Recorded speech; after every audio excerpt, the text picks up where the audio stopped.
Do you notice that it says fluent? I was about to say that, Tone. Like that sound like somebody was wicked, wicked, wicked shouting you out. I was digging that. I was.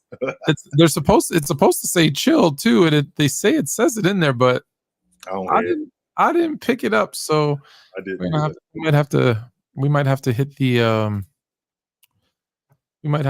old rebroadcast button.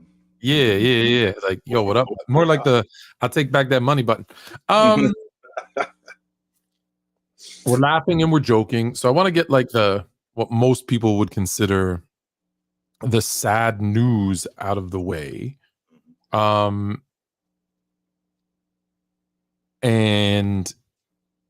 I'm struggling. I'll stop. I'll let you, obviously, the passing of Bill Walton, your thoughts, because what I'm struggling with, let's be clear, because I'm not getting choked up. That's not why I'm struggling.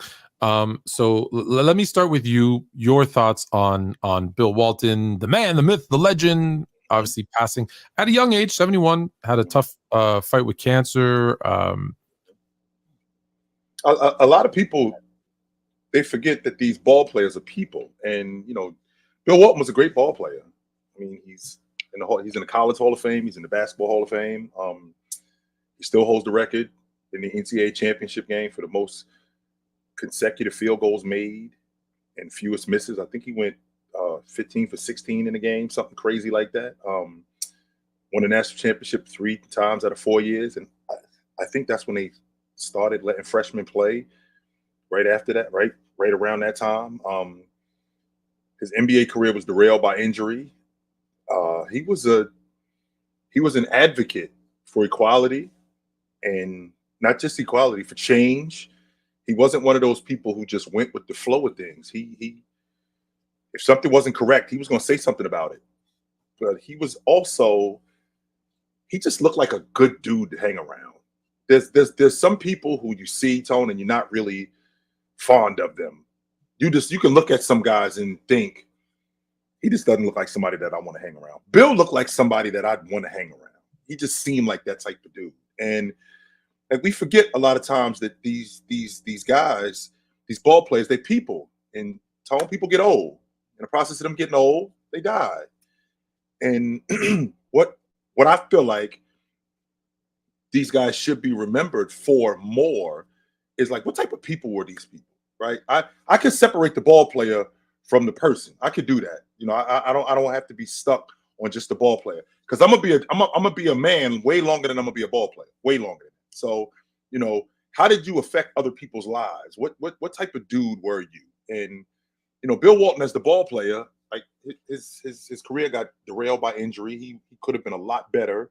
He had foot problems, but in a limited time that he played, I think he only played total, Tone. I think he only played 5.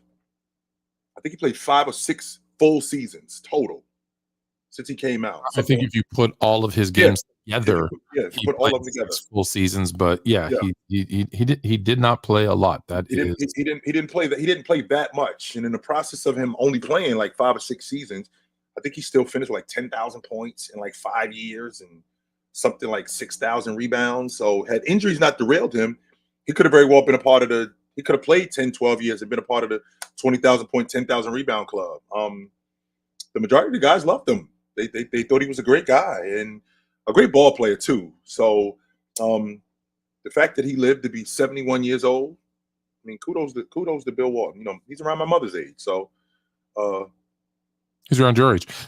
So here's I'll get to what I think in a second. Yeah. But to the point about how much he played or didn't play.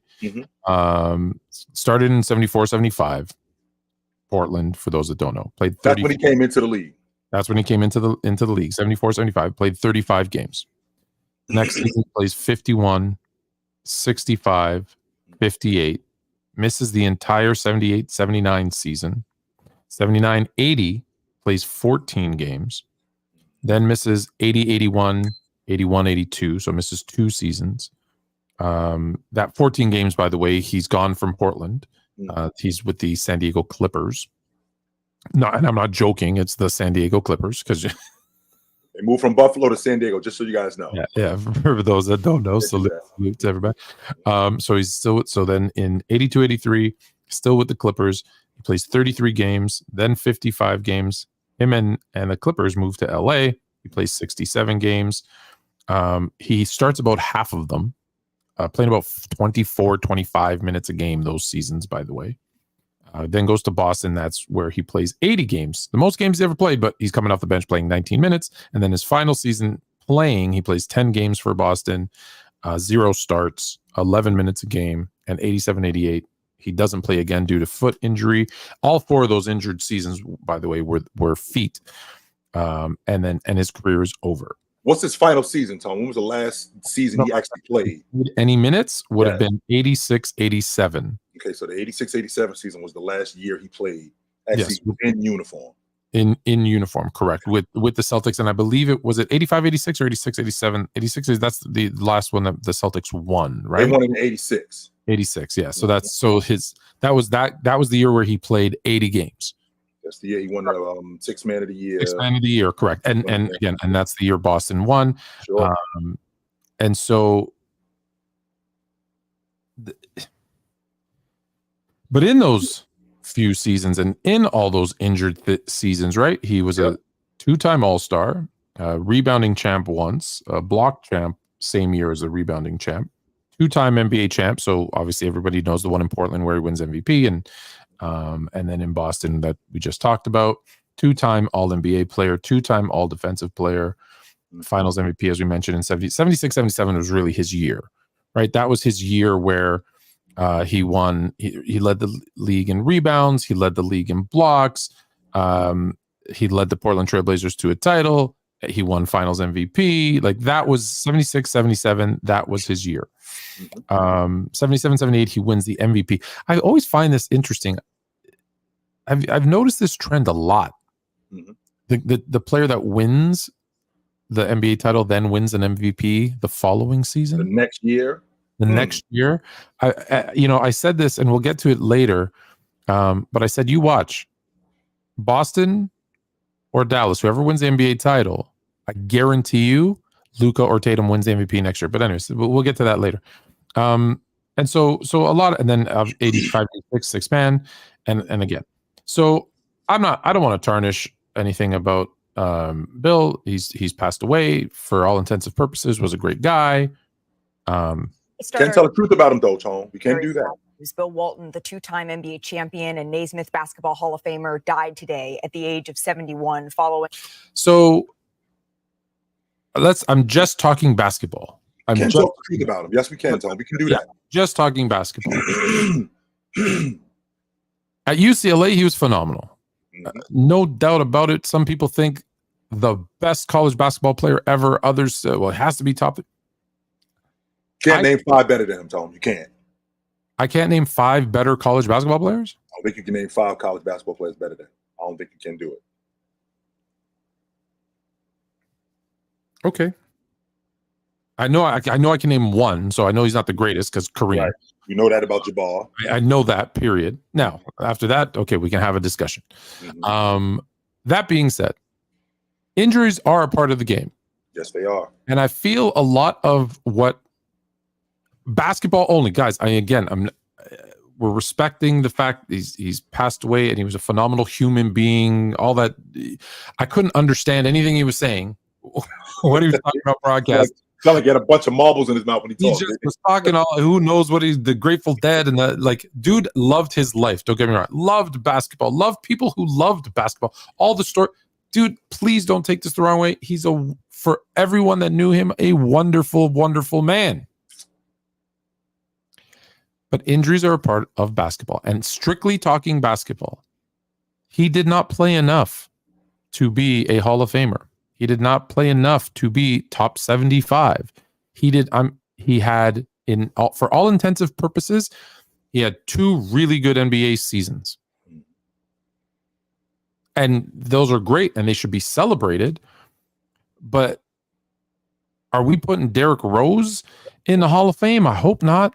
Are we putting Derrick Rose in the top 75? I hope not. If he would, like you said, you even said it, just think about it. You can't some people say you can't talk the history of of basketball without talking about Bill Walton. You can't talk about Bill Walton without talking about what could have been if he was healthy. Right.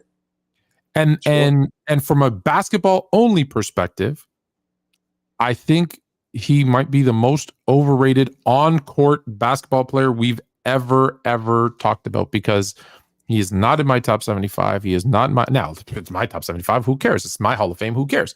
Right. However, he's not for me.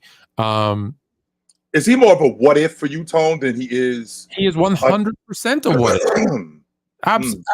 Absolutely, he's a what if. And again, because those 2 years that you talk about, Tone, those 2 years where I believe he made the All Pro team, made the All League defensive team, that was it. That was it. That was it. And listen, I'm not trying to poo-poo on a guy who just passed away, but let's be honest. If he didn't, we wouldn't be talking about him. First of all, you said this when he was alive, Tone. So let's not. Okay, ladies and gentlemen, just to be clear, when the top 75 list came out, right. I said you need some other people on it. He's right. one of the ones. Him, I said him, Lenny Wilkins, Bill Bradley. Like, I have my list of people who shouldn't be there. Right. And I'm again not waiting till he died to talk about it, because I've been right. saying this for years. It's just because it's come up because of his passing. Sure. Like, let's be honest. If he did not pass away, would we be talking about Bill Walton? I don't think we'd be talking about him like we talk about the all-time greats. Like we wouldn't be talking about him like we talk about Jabbar. We wouldn't be talking about him like we talk about Bill Russell. We wouldn't be talking about him like we talk about Bob Pettit, guys like that. Excuse me. We wouldn't be talking about him like we talk about those guys. It seems to me, Tone, like he's more of a what if for you than he is a great basketball player. He sounds more like, what if he didn't get injured? How much better could he have been? Because he sounds like, okay, for a short period of time, he was awesome. Yeah. But that time period was really short. Yeah. Had he been able to sustain that for a little longer, sure, 100%. then we could have a different conversation about it. Yeah. And listen to I know there's going to people in the chat are going to be like, why? I've said this for years. And what I've noticed over the last 2 days is a lot of people, right? Again, rest in peace, Bill Walton. Yeah. Our thoughts and prayers, condolences to his family. We 100%. But at the same time, I keep hearing people talking about him like, the great, wonderful, amazing basketball player. I'm okay with you saying the great, wonderful human being, the great, I don't want us to fall into this trap where someone passes away and now we make them better than they were. Sure. That's all. And like I said, and you're the one who can attest to the fact that I never, ever, this is what I've been saying. Right. Hello. This is what I've been saying. That's all. And I want to be clear. Okay, Tone, he was a great basketball player. He might not have been a great basketball player long enough for you. That might be the biggest problem that we're having. It's not that he wasn't awesome.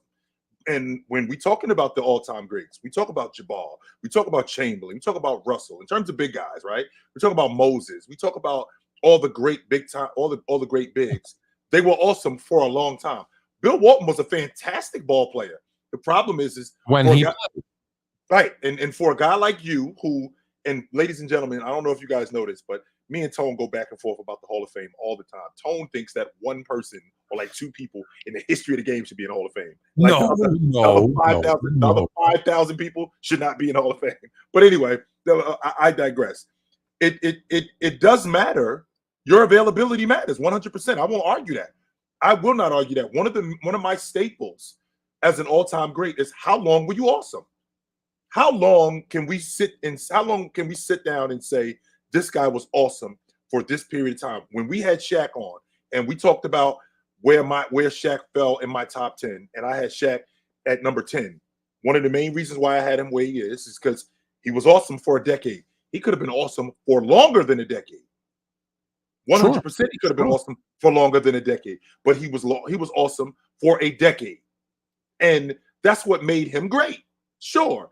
Bill Walton was awesome for, and when I say awesome, I mean an all-pro.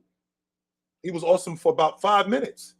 He wasn't really awesome that long. And that's just the facts. That doesn't negate how good he is as a basketball player. Exactly. That doesn't mean no. Like I said, and that's my only thing is right. Like I said, because I've been saying this for 10, 15 years.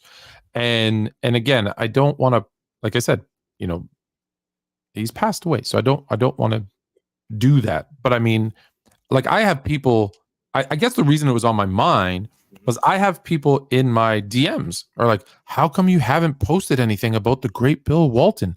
One of the greatest centers of all time. Why aren't you? I didn't know Bill Walton. First of all, I don't know why would I post about a guy I didn't know, a guy that I'm not a fan of, a guy who I think is, again, I'm not doing this, the timing sucks, don't get me, but I'm not doing this. A guy that I didn't know, a guy that I don't think very highly of, a guy that I think is one of the most overrated players. Again, I'm only talking on the court. Why would I pay a tribute to that player? It was weird to me. And when I got that many people saying, why aren't you doing this? I'm like, because it's not. So that's why it became top of mind. But anyways, but again, a big loss for basketball, because for all intents and purposes, he was very entertaining for those that listen to him. And, obviously Portland Trailblazers fans and Boston Celtics fans. And, the guy, everyone I've talked to who knew him are like, dude, he's the nicest dude ever. And I wish I would have known him. Off the court, because I would have probably had a million great stories. Like, hey, remember me and Bill went to the Grateful Dead concert, and we had I probably have these great stories to share. Yeah, I can only talk about him on the court, and on the court. I'm sorry. So again, condolences, the great Bill Walton. But I know what's going to happen. I've already seen him slip into top 10 conversations, top 10 centers of all time. You have not, Tone. I have the list. Oh my God. I have the list, and I'm like, nah, come on. See, no, he wasn't there yesterday. If he wasn't there 2 days ago, nothing has changed in 2 days that he's there now. So that's again, it sounds really insensitive. So we should move on, but I'm not being insensitive. I'm only talking basketball. It's just like, when you talk about Karl Malone, right? And everybody wants to poo on you because they're like all the stuff, the off the court stuff. And we're like, I get in a lot of trouble. Right. I get a lot hate mail when I talk about how great of a running back O.J. Simpson was. He was. And unfortunately, we have to, his wife and her boyfriend, but he was a great running back. We have to be able to separate the two. We have to be able to separate the two. It's hard. It is hard. Tone, I get roasted for the way I talk about Karl Malone. I get roasted about that. That this guy was messing with a kid, and okay, well, first and foremost, we didn't find out about this until he was still in the league, but he was in like year 17 when we found out about this. No, I feel like it was known privately. I'm talking about to the public. I ain't talking about. I'm talking about to everybody. Like the Dallas Mavericks knew about it when he was getting drafted. The Mavericks knew about it. I'm talking about the public. We didn't know about it until that's why he dropped. Like people don't realize. Yeah. I always joke. I always make fun of the Bulls because they drafted Keith Lee, and I'm like, they could have had Malone, but no one. They knew about this because there was a pending lawsuit, paternity test. Like there was a lot. No, let's be clear too. She was a kid. Yep. He was also a kid. Yes, she was like a kitty kid. He was a kid. Yeah. Like I think he was 18. She was 13. He was 20. He was 20. Okay, 20. You're getting. Yeah. That's can't call him a kid. That's a little too. but with that being said, the same logic, Tone, that you say about OJ. OJ's one of the worst human beings I've ever laid my eyes on. One of the worst, if not the worst. 100%. He's one of the worst human beings I laid my eyes on. I can't, however, I can't negate the fact that he's one of 3 running backs to lead the league in rushing for 4 straight years. My guy rushed for 2,000 yards in a 14-game season. He's the only running back in the history of the NFL to do that. No other running back has done that. Yeah, exactly. Since he did it, before he did it, and since he did it, there is not a running back to run for 2,000 yards in a season in a 14-game season. No running back in the history of the league has ever done that since he did it. Now, is he a trash human? Yes. Is Karl Malone, the stuff that I know about him now, am I okay with that? Absolutely not. I can't negate the fact, Tone, that he made the All-Pro team 11 straight years. Yeah. 11 straight years. He was first team All-Pro. I can't fight that. I can't. So however I feel about him, about the other stuff, I can't take that away. So the fact that Bill Walton this looks like the type of dude that I would love to hang around. Yes. He just looked like the type of dude that if he's hanging out, I want to be there. Yeah, that I agree with 100%. That doesn't negate the fact that he played in the NBA he had an NBA career where he played less than 500 games for his career. He played less than 500 games for his career. He had 2 elite seasons. 2. That's it.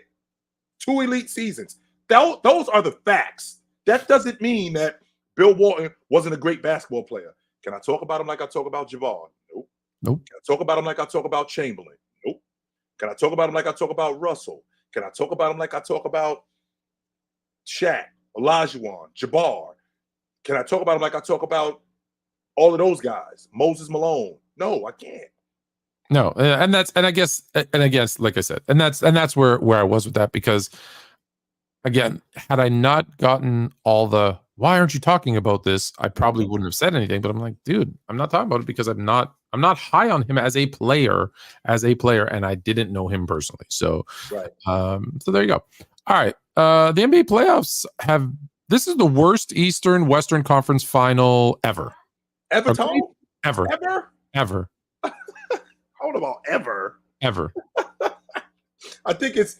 Let me ask you a question. You're a historian of the game, correct? I'm listening. In the history of the NBA. The NBA started in 1947. 1947, yes, when the Toronto Huskies played the New York Knickerbockers in Toronto Maple Leaf Gardens. In Toronto, yes, they did.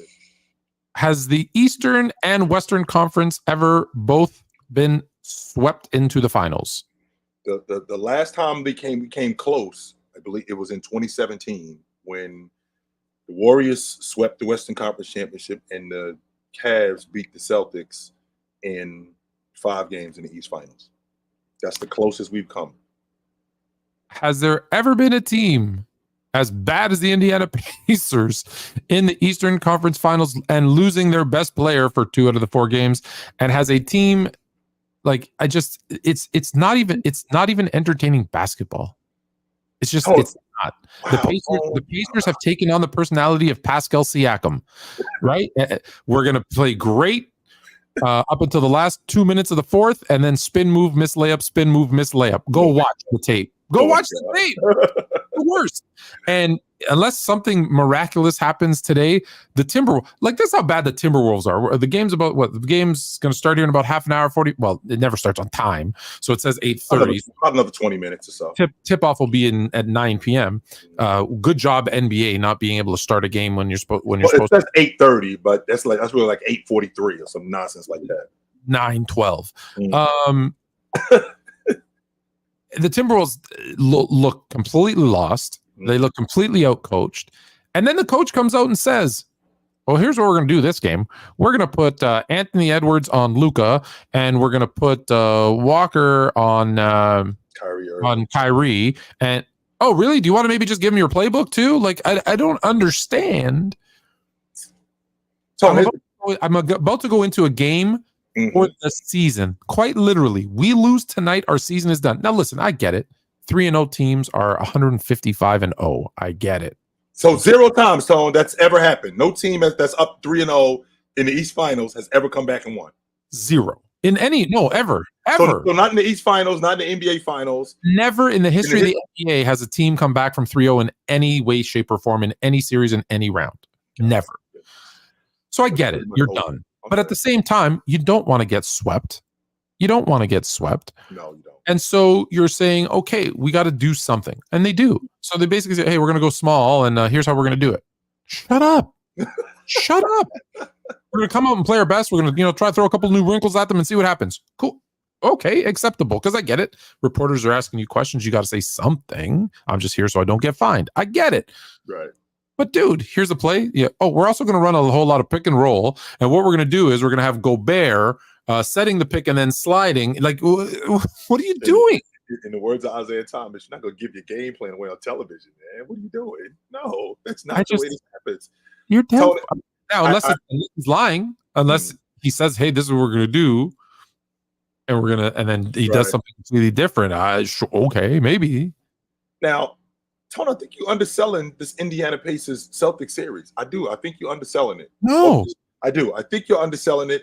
And the reason why I think you're underselling it is because, and I asked this question earlier today, I'm watching this kid Nembhard, and it brought me back to Linsanity in 2013. The reason why I said that, Tone, is because I'm You mean when he was taking ill-advised shots and getting stripped by Drew Holiday like he was a G leaguer? Well, not only that, the fact of how well he was playing. All right. Oh. I'm thinking to myself, Tone, how many guys are in the league today? How many guys are in the league today that are playing behind somebody that are thinking, man, if I had that opportunity, I'm as good as that dude? Because I feel like there's a lot of Nembhards in the league. I feel like there's a lot of Jeremy Lin's in the league who, if I got an opportunity where I know for a fact I'm going to play 25, 30, 35 minutes every night, you're going to give me the ball and I'm going to get turned loose. Nembhard looks to me like an 18-8 guy. He looks like he can definitely run a crew. He looks like he'd be great in San Antonio. He looks like he'd be great up in Portland. Somewhere where they'll give him the ball. Bench? Somewhere they give him the ball and turn him loose. So I'm thinking to myself, how many guys are like that in the league today? And on top of that, the Indiana Pacers have a lot of grit to them. Tone, I won't argue the fact that it's been underwhelming in terms of star power. Jimmy Butler was out for the Miami Heat. Can I just pause you for a quick second? Because I know, just pause because what have you said to me, and I'm going to steal this from you, not once, not twice, more than 3 times, when a team gets swept. You're not close. They're not even close. You're not close. So what you're telling me is the 2 teams in the Eastern and Western Conference Finals aren't even close? You're not close. Mm-mm. So this is the worst conference finals ever. I don't care when you lose, Tone, whether you lose in the NBA Finals or you lose in the first round of the playoffs. When you get swept out of the playoffs, you're not close to winning. You're not. And the fact that Minnesota, who I got this series completely wrong. I wasn't sort of kind of wrong with this series. I got this series all the way wrong, Tone. And the reason why I got this series wrong was because I banked on what Minnesota had done great. I looked at what Dallas was doing, and I looked at Dallas's strengths, and I felt like Minnesota can counter that with their biggest strength. And their biggest strength is their defense, particularly their perimeter defense. As good as Rudy Gobert is as a rim protector, as a roamer, as a paint presence, their perimeter defense with Mike Conley, with Anthony Edwards, with Jaden McDaniels, with Naz Reid, with Alexander Walker, with all of these guys, I felt like with Luka, who was hobbled coming into this series, and Kyrie Irving, who was underwhelming in that Oklahoma City series. I think he averaged like 16 and 6 in that series against Oklahoma City. He wasn't great. Was not great. So now you're going up against the best defense in the league, and they're going to throw a number of different coverages at you. So I'm thinking to myself, Dallas does not have the personnel. They haven't seen anything like this. I couldn't have been more wrong. How do I know that, Tone? Because they're down 3-0 right now. Listen, at the beginning of the playoffs, I said, I'm picking Minnesota. I wanted an underdog. I picked Minnesota. I said, they're going all the way to the NBA final. And I said, if they beat Denver, especially, the winner of that series is winning the title. Yep. Said it. I was wrong. I was 100% wrong. And I should have paid more attention to myself, because what did I say at the trade deadline? I said Dallas won the trade deadline. You did say that. How high I was on Gafford in Washington, and now I had no idea Derek Lively was going to be this lively, pun intended. I had no idea about him, but I said with Gafford in Washington, that's what this team needed. That's defense. That's rebounding. Do you know, since the trade deadline, the last 20 games of the season, do you know who was the number 1 rebounding and number 1 defensive team in the league? Dallas. Dallas. So, but listen, I picked Minnesota. I had to stick with Minnesota. Sure. Now I'm gonna stick with picking against Dallas because now I want them to win. So I'll see if the reverse psychology works. Over, Tone. This series is 100% over. It's just a formality. It's I meant in the finals. In the finals, sure, absolutely. Yeah. Oh yeah. It's done. It's done. Dallas is in the final. As far as this series, this thing is it's over, and I'm so disappointed in Minnesota because this is not just an indictment on Rudy Gobert, who everybody gives all his flack to. The defensive player of the year, how could he not be able to hold up his weight? Okay, well, first and foremost, What is his best attribute? His best attribute: rebounding, rim protecting, roaming. That's his best attribute. Those are his best attributes as a big. That's number one. Number two, he's got other guys who he's responsible for, who they need to do their jobs as well. And when you have Rudy Gobert switched out 30 feet away from the basket on the league leading scorer, I don't care who you are. Tone, I do not want David Robinson 30 feet away from the basket on Kevin Johnson. I don't want that. I don't. No, I do not. Yeah, it's a tough one for me because you know how I feel about him being the 4-time defensive player of the year. I don't like it. I never liked it. I want a defensive player of the year who at least can lock down at least their position. And I think, to your point, he's a rebounder, which is that defense. We say rebounding is defense, but is it? Because in today's NBA, yes, it is, Tom. There's so many in today's NBA, there's so many long rebounds because they're taking longer and longer shots that it's easier for someone to get rebounds because you're not battling down low with another 7-footer and you got to box him out. And I get it, to a certain extent it is, but I'm not going to say just because you're the best defensive rebounder, you're a great defender is my point of where I'm going. Kevin Love's a great rebounder. That doesn't mean he was a great defender. Sure. There you go. And then it's his weak side is help defense. That's great for team defense. He's a great team defender. Sure. I don't think, again, my definition of a defensive player of the year shouldn't be a guy who's a great team defender. It should be a guy who's a great defender. And he is, Tone. He is a better. I think he's a. Why is it that every playoffs then he's getting exposed? Well, it's not every playoffs. That's number one. Number two. Okay, last year he was not. He not only last year, but when they played against the Clippers, that was different, right? When they played against the Clippers, he improved mightily as a defender on a perimeter. He got much better. Then the next year, I believe it was in 22, and I believe it was in 22. He was still in Utah. I don't think they made the playoffs that year. Then last year he gets traded to Minnesota, where they end up losing, and he's going up against the best player in the game, and they said they had their toughest time against them. They said they had their toughest time against them in dogfights. This season that just passed, again, he's in the playoffs. He's going up against the best player in the game. Not only is he going up against the best player in the game, he gets switched on to the league leading scorer in the game. Now, all of a sudden, he can't guard on the perimeter. When he was guarding on the perimeter just fine when they played against Phoenix, when they had Bradley Beal, when they had Devin Booker, and when they had Kevin Durant, he was guarding on the perimeter just fine. He was closing out on the perimeter. Well, when he gets switched on to Bradley Beal or when he gets switched on to Devin Booker, he's getting cooked. And so did Anthony Davis when he was switched on to Jamal Murray. And I agree. And I think we give all defensive teams proof this season when it became positionless. We look at like the guys who defend and block shots, and we give them all these defensive kudos and accolades. And the 4 out of the 5 all first defensive team were centers. The other one was a power forward. So I think we're all getting it wrong because he is not the best defender in the league. He's not. And okay, he's a great defender. He is a great defender. He's a great defender. I'm not. Please don't. Again, just because A is better than B, it doesn't mean B is terrible. Right. All I'm saying is when I look at, I don't think he's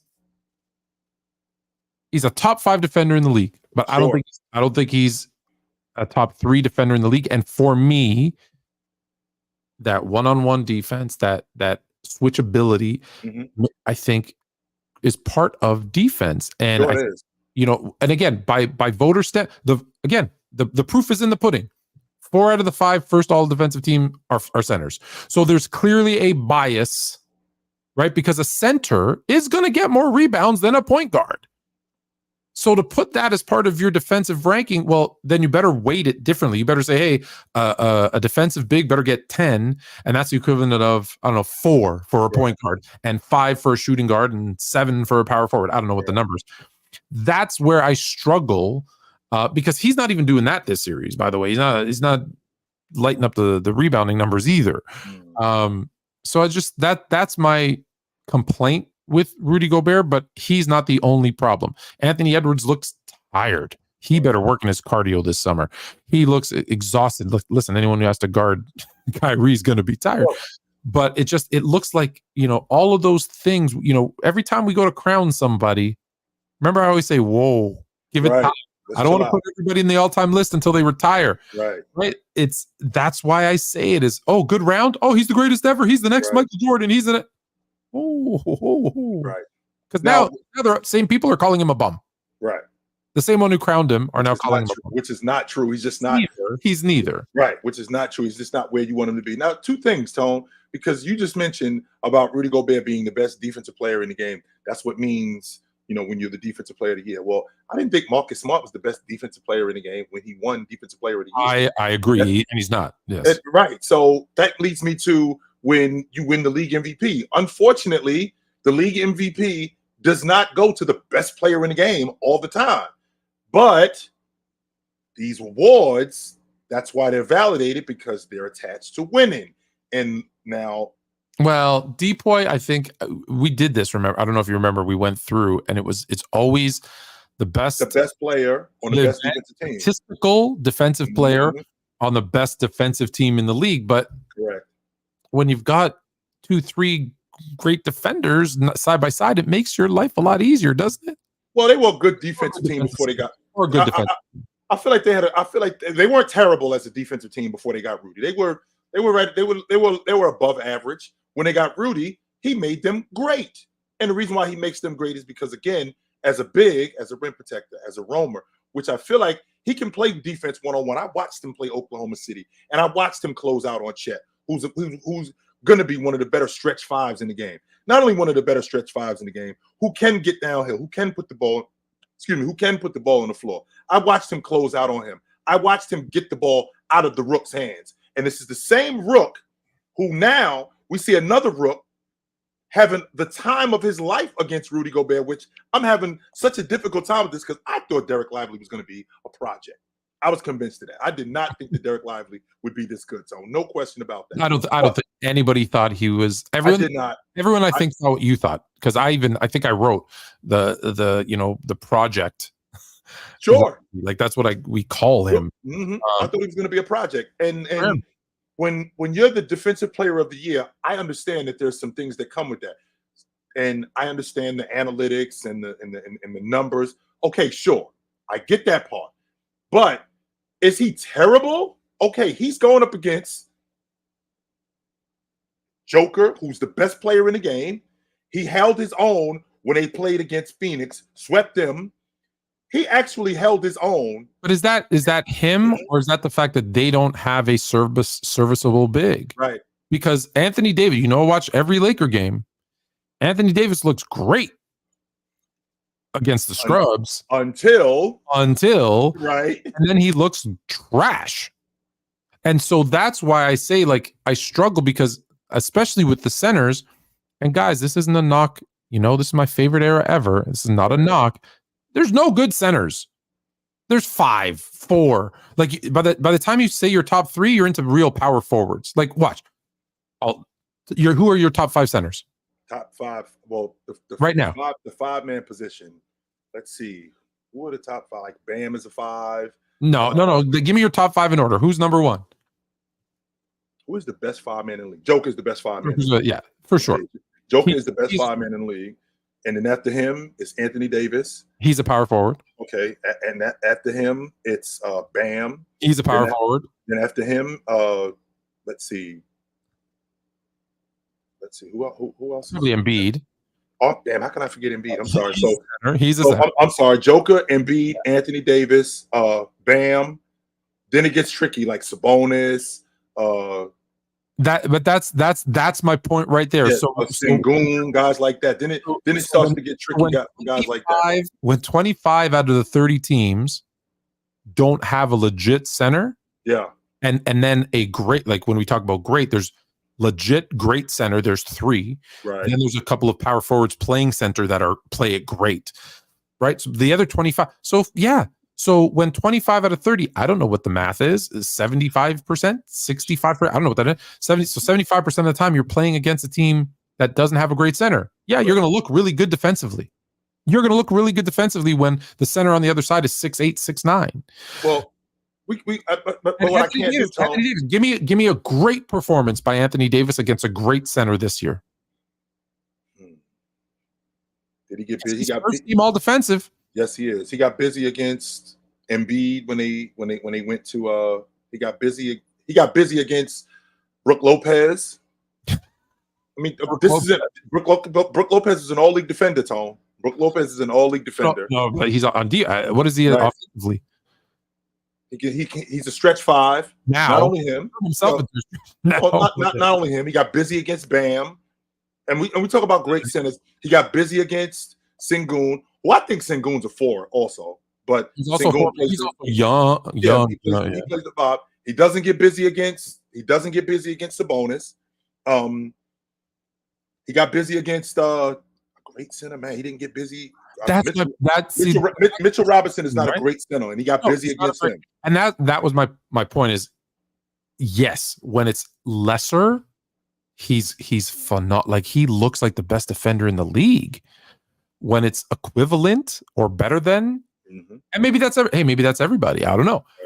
But that's why I say I think we're, again, all of this to say, I think we're giving way too much love to the center position because, to your point, they're looking at rebounds, they're looking at blocks, they're looking at those types of things when, a lot of that can be schemed. A lot of the time it's the perimeter, driving the guy to his left baseline and he comes over weak side and gets a block or whatever. We're shooting a bunch of threes and okay, there's my rebound.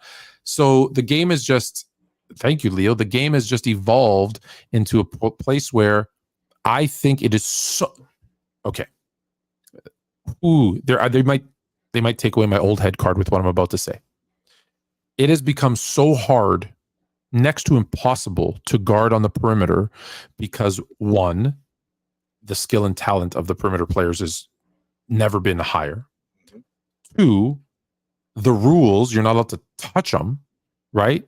Here are the balloons again. Two, you're not allowed to touch them. Right. Okay. Three, they're shooting from all over the damn place. Right. So I can't touch them. Right. They can shoot if I step back and give them a little bit of space so that I can play them, because they get an extra step. They get to carry the ball. There's so many. It's next to impossible to guard on the perimeter. So if I've got a guy who's in front of me, and as a defender, he is faster, a great shooter, can carry the ball, and he's got great handle too. So it's not like he's just can carry the ball, all of a sudden you're a great ball handler. You're a great ball handler, and now you can do more with it. And you get an extra step, and no hand checking, and I'm going to get cooked. So I would say any perimeter player that even plays good defense should be raised up versus a guy who can now weak side block, rebound, weak side block. Well, rebound. I'm glad you brought that up, Tom, but keep going. Yeah, so again, I'm not knocking it. I'm just saying if they're like this, I'm giving it to the perimeter guy because they've got it. Not to say the centers have it easy. They don't, because now they got to switch out and pick and rolls and against all those same guys. I get it.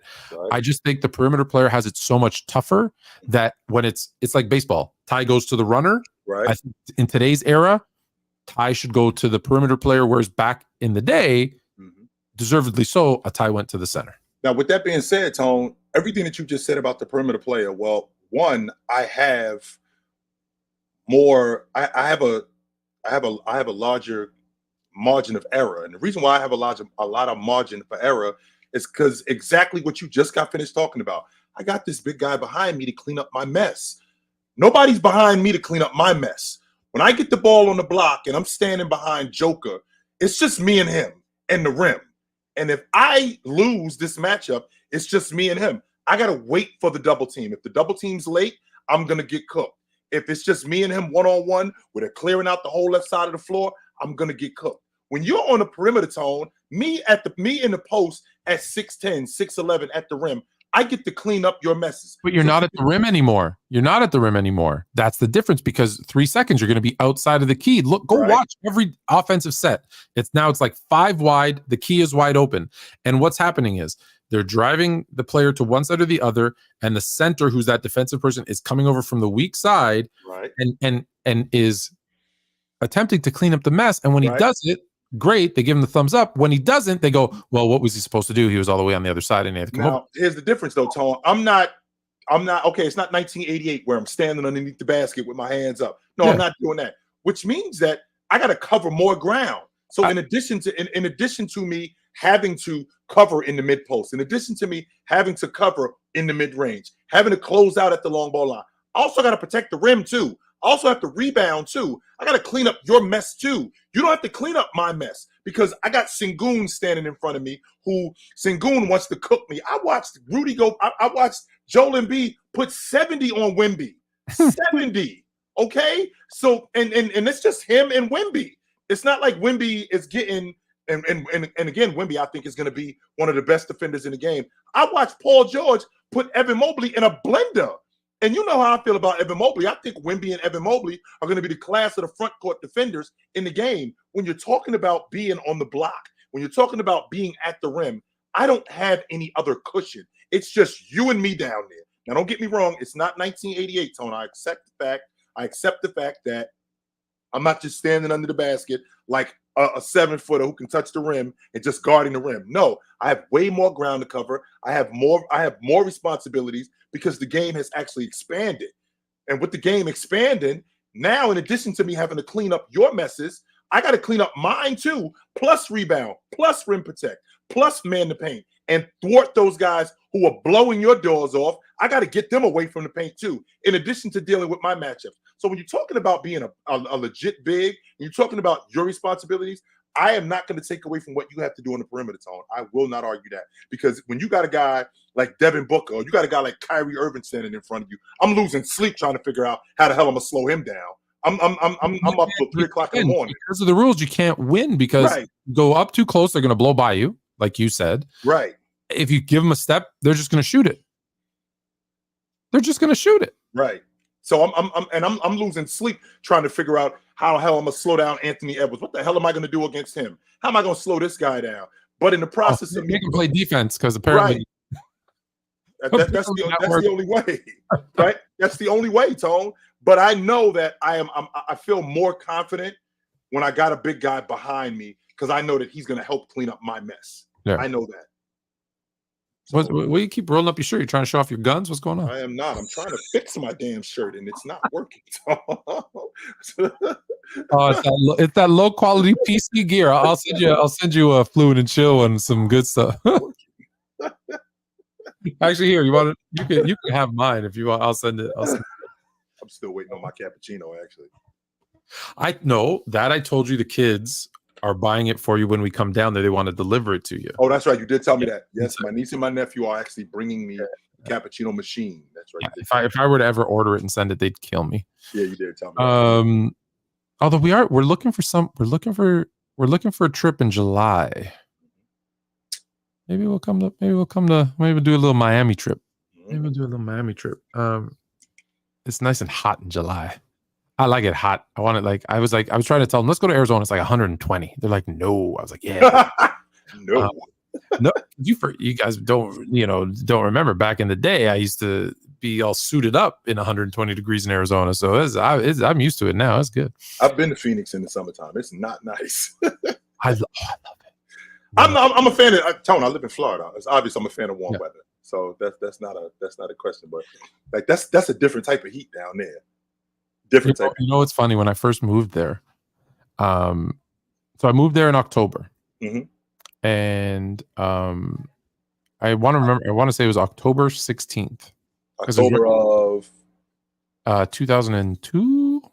I want to say maybe. And I was in my backyard. I went for a swim, and my neighbor. I saw someone I didn't know at the time. I saw someone sticking their head over the fence, and I'm like, "What's like some creepy dude is like watching me swim?" I'm like, "Yo, what's going on? Like, are you swimming?" I'm like, "Yeah." He's like, "It's October," and I'm like, "Yeah, it's hotter than a Toronto summer." Like, what are you talking about? I just moved here. I am damn well swimming right through to Christmas if I can. And he's like, "You're crazy," and I'm like, I go, listen, you want to come over for a beer or not? And he's like, oh yeah, man. He came over. I had a keg in the bags. We had a couple beers. His family came over. We, whatever. And I laugh because that first October I was swimming. They were calling me nuts. The next October, I was with him, wearing long pants and like a light sweater in October, going, it's chilly. Not as warm as what it was when you first came down. Yeah, your blood thins out. And so it's interesting because how the dynamic changed from it was so I just got very used to it. It was great. Where do you want to go next? We could talk about our finals preview because let's be honest, that's done. Do you want to talk about how bad the Pacers series was? I don't know. We kind of already touched on that a little bit. Well, Boston's back-to-back, not back-to-back, second trip to the finals in 3 years. Yes, I'd like to discuss that. Okay. Yes, I definitely like to discuss that. All right, let's go to the East and do that, and then let's come back and talk about Kyrie Irving. I'm Okay. down to do that too. All right, so Celtics. Mm-hmm. Can you believe, as of yesterday, people were still talking about what are they going to do about Tatum and Brown? This team's going to the NBA final for the second time in 3 years, and they're trying to figure out what to do with Tatum and Brown. Huh? This is the fifth trip to the East Finals in 7 years for Jason Tatum. Fifth trip, second trip to the NBA Finals in 3 years. But I don't really know if they play well together. I'm not really sure if they are the kind of dynamic that you would want. When in reality, if you were to break these two up, you're getting fired. You are getting fired as a GM. 100% you are. Because if you look at this team, you put the right pieces around them, like Drew Holiday, who's a better version of Marcus Smart. When you put KP around him, who now you're taking away some of the defense that you got from Robert Williams, but you're supplementing that with offense, but you're still getting some of that defense back. It's not like you're getting rid of all the defense because KP will defend. He will protect the rim. He will rebound. He doesn't do it like Robert Williams, sure. He doesn't defend on the perimeter like Robert Williams does, but you do get some of that defense. In addition to that, you're getting a better offensive player. And when you put that around Jason Tatum, in addition to a utility guy in Derek White, who basically does everything. Whenever we're lacking in something, do we need a big rebound? I got it. We need a bucket, I'll get us going. We need somebody on the ball, I'll take care of that. When you have that, and you have your core and these two young guys, it's pretty difficult to get off that. Now, don't get me wrong, Tone. I understand that this is a money game. You already paid one of your guys, right? You already paid one of your guys a lot of money, and the other guy after next year, he's up. So you got to figure out what you're going to do with him because he's up for a contract extension after next year. So we got to figure out what we're doing with him. And on top of figuring out what we're going to do with him, you already extended KP, you already extended Drew Holiday, you already extended Pritchard, you already extended Jaylen Brown. So Jason Tatum, who comes up after next year, it looks like this team's going to be together for a while. So because of that, this is your second year in the finals in 3 years. I think Miami is the only team of this decade that's been to the NBA Finals more than once. And with that being said, we can't just keep getting there, Tone. We can't. We have to win it. We cannot just the idea of them consistently being in the East Finals. We're not turning into the Buffalo Bills. I'm not trying to hear that, Tone. No, I'm not. I'm not trying to hear that at all. This series coming up in the NBA Finals it doesn't have to be an epic series like something all-time great, but I can't see the same guy from Jason Tatum that I saw 2 years ago in the finals. Just like when I saw Kevin Durant in the NBA Finals in 2017, that wasn't the same dude I saw in 2012. That was a different guy. Just like the guy that I saw in 2013 in the NBA Finals. That's not the same guy that I saw in 2011 in the NBA Finals in the Miami Heat with LeBron James. I saw a different guy. And I can't see the same guy in the NBA Finals this year in Jason Tatum that I saw 2 years ago. I can't see that. I have to see a different guy. And that's going to be the difference in them winning and losing this series. Because if you look at what they did against Indiana, it was almost like Indiana, they knew that they were going to be there in the end. They're going to let us in it. We're going to hang around, and they're going to do something because a lot of these guys aren't familiar. Nembhard, Shepherd, Siakam's the only guy, but Neesmith, Neesmith is one of the guys who couldn't get off the bench in Boston, which I think they made a mistake with him too, also. But that's neither here nor there. They felt it seemed to me like they felt like as long as we just keep it close, they'll fold at the end, and they did. They did.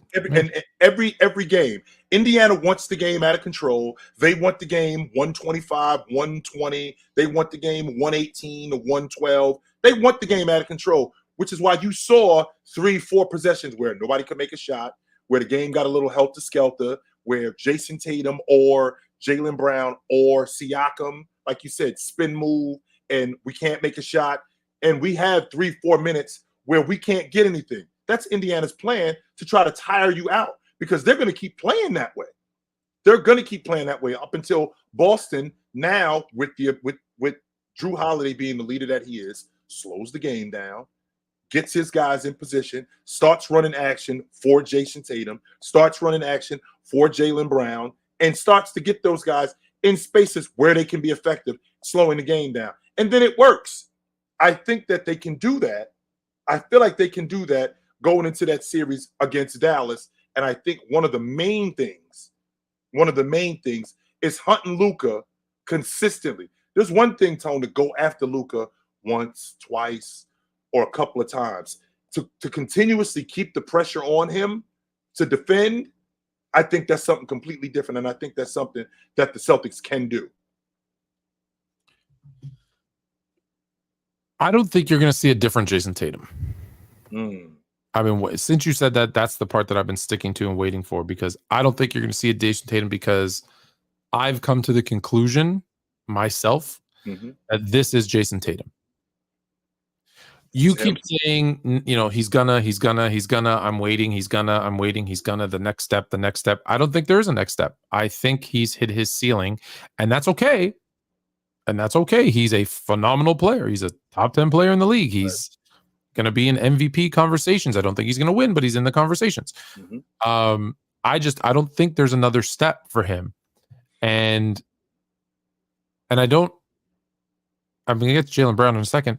So I think that's what we're going to see. I'm very concerned because we could see a scenario. I'm not concerned. It's good for Boston, where the Celtics beat the Mavericks in the finals, and Jaylen Brown is your finals MVP. Finals MVP, sure. Because although he's not the offensive player Jason Tatum is, I think he's a better defensive player. I think everyone agrees with that. He's a better defensive player, and if that is the side of the ball that typically will win championships, that's what we keep saying, and he's even close offensively. Like, he just won the Eastern Conference Finals MVP, so it's not like it's crazy to think he could win the Finals. Larry Bird Trophy. Oh, that's nice. The Larry Bird Trophy. The Larry Bird Trophy. There you go. Would it be so you're trying to get the LOB? He's trying to get the LB. Now, I'm glad you brought that up, Tone, because the idea of what does that do for his status as your guy? Right. I'm glad you brought that up, Tone, because one, when I think about stuff like the Eastern Conference Finals MVP, right, and the Finals MVP, I don't remember, and I've been around for a little while, so I remember when Magic and Jabbar, James Worthy, I remember that 86-87 Laker team. That was awesome. I remember that was considered the best Laker team that they ever had. That's considering when they had Chamberlain in 72 when they won 69 games. And nobody talks about the fact that James Worthy led the playoffs in scoring that year. Nobody said that James Worthy was better than Magic. Nobody. James Worthy, the next year when they're in the finals against the Detroit Pistons, he wins the Finals MVP. Nobody said that James Worthy was better than Magic. Nobody said that. And that was never a topic of conversation. So the fact that Jason Tatum, who is the All-Pro, the fact that Jason Tatum is the All-Star Game MVP, the fact that he's the also Eastern Conference Championship Finals MVP, because he's done that too, by the way. The fact that he's done that and playing better, which I do think that he's going to play better. Tone, I think the divide between you and me is I don't think that there has to be more buckets But if it's going to be 27, 28 a game, it's got to look different. It can't be 16 in the first half and I don't know, 8 in the third quarter and 2 in the fourth quarter. It can't look like that. No, it can't. It's got to look impactful.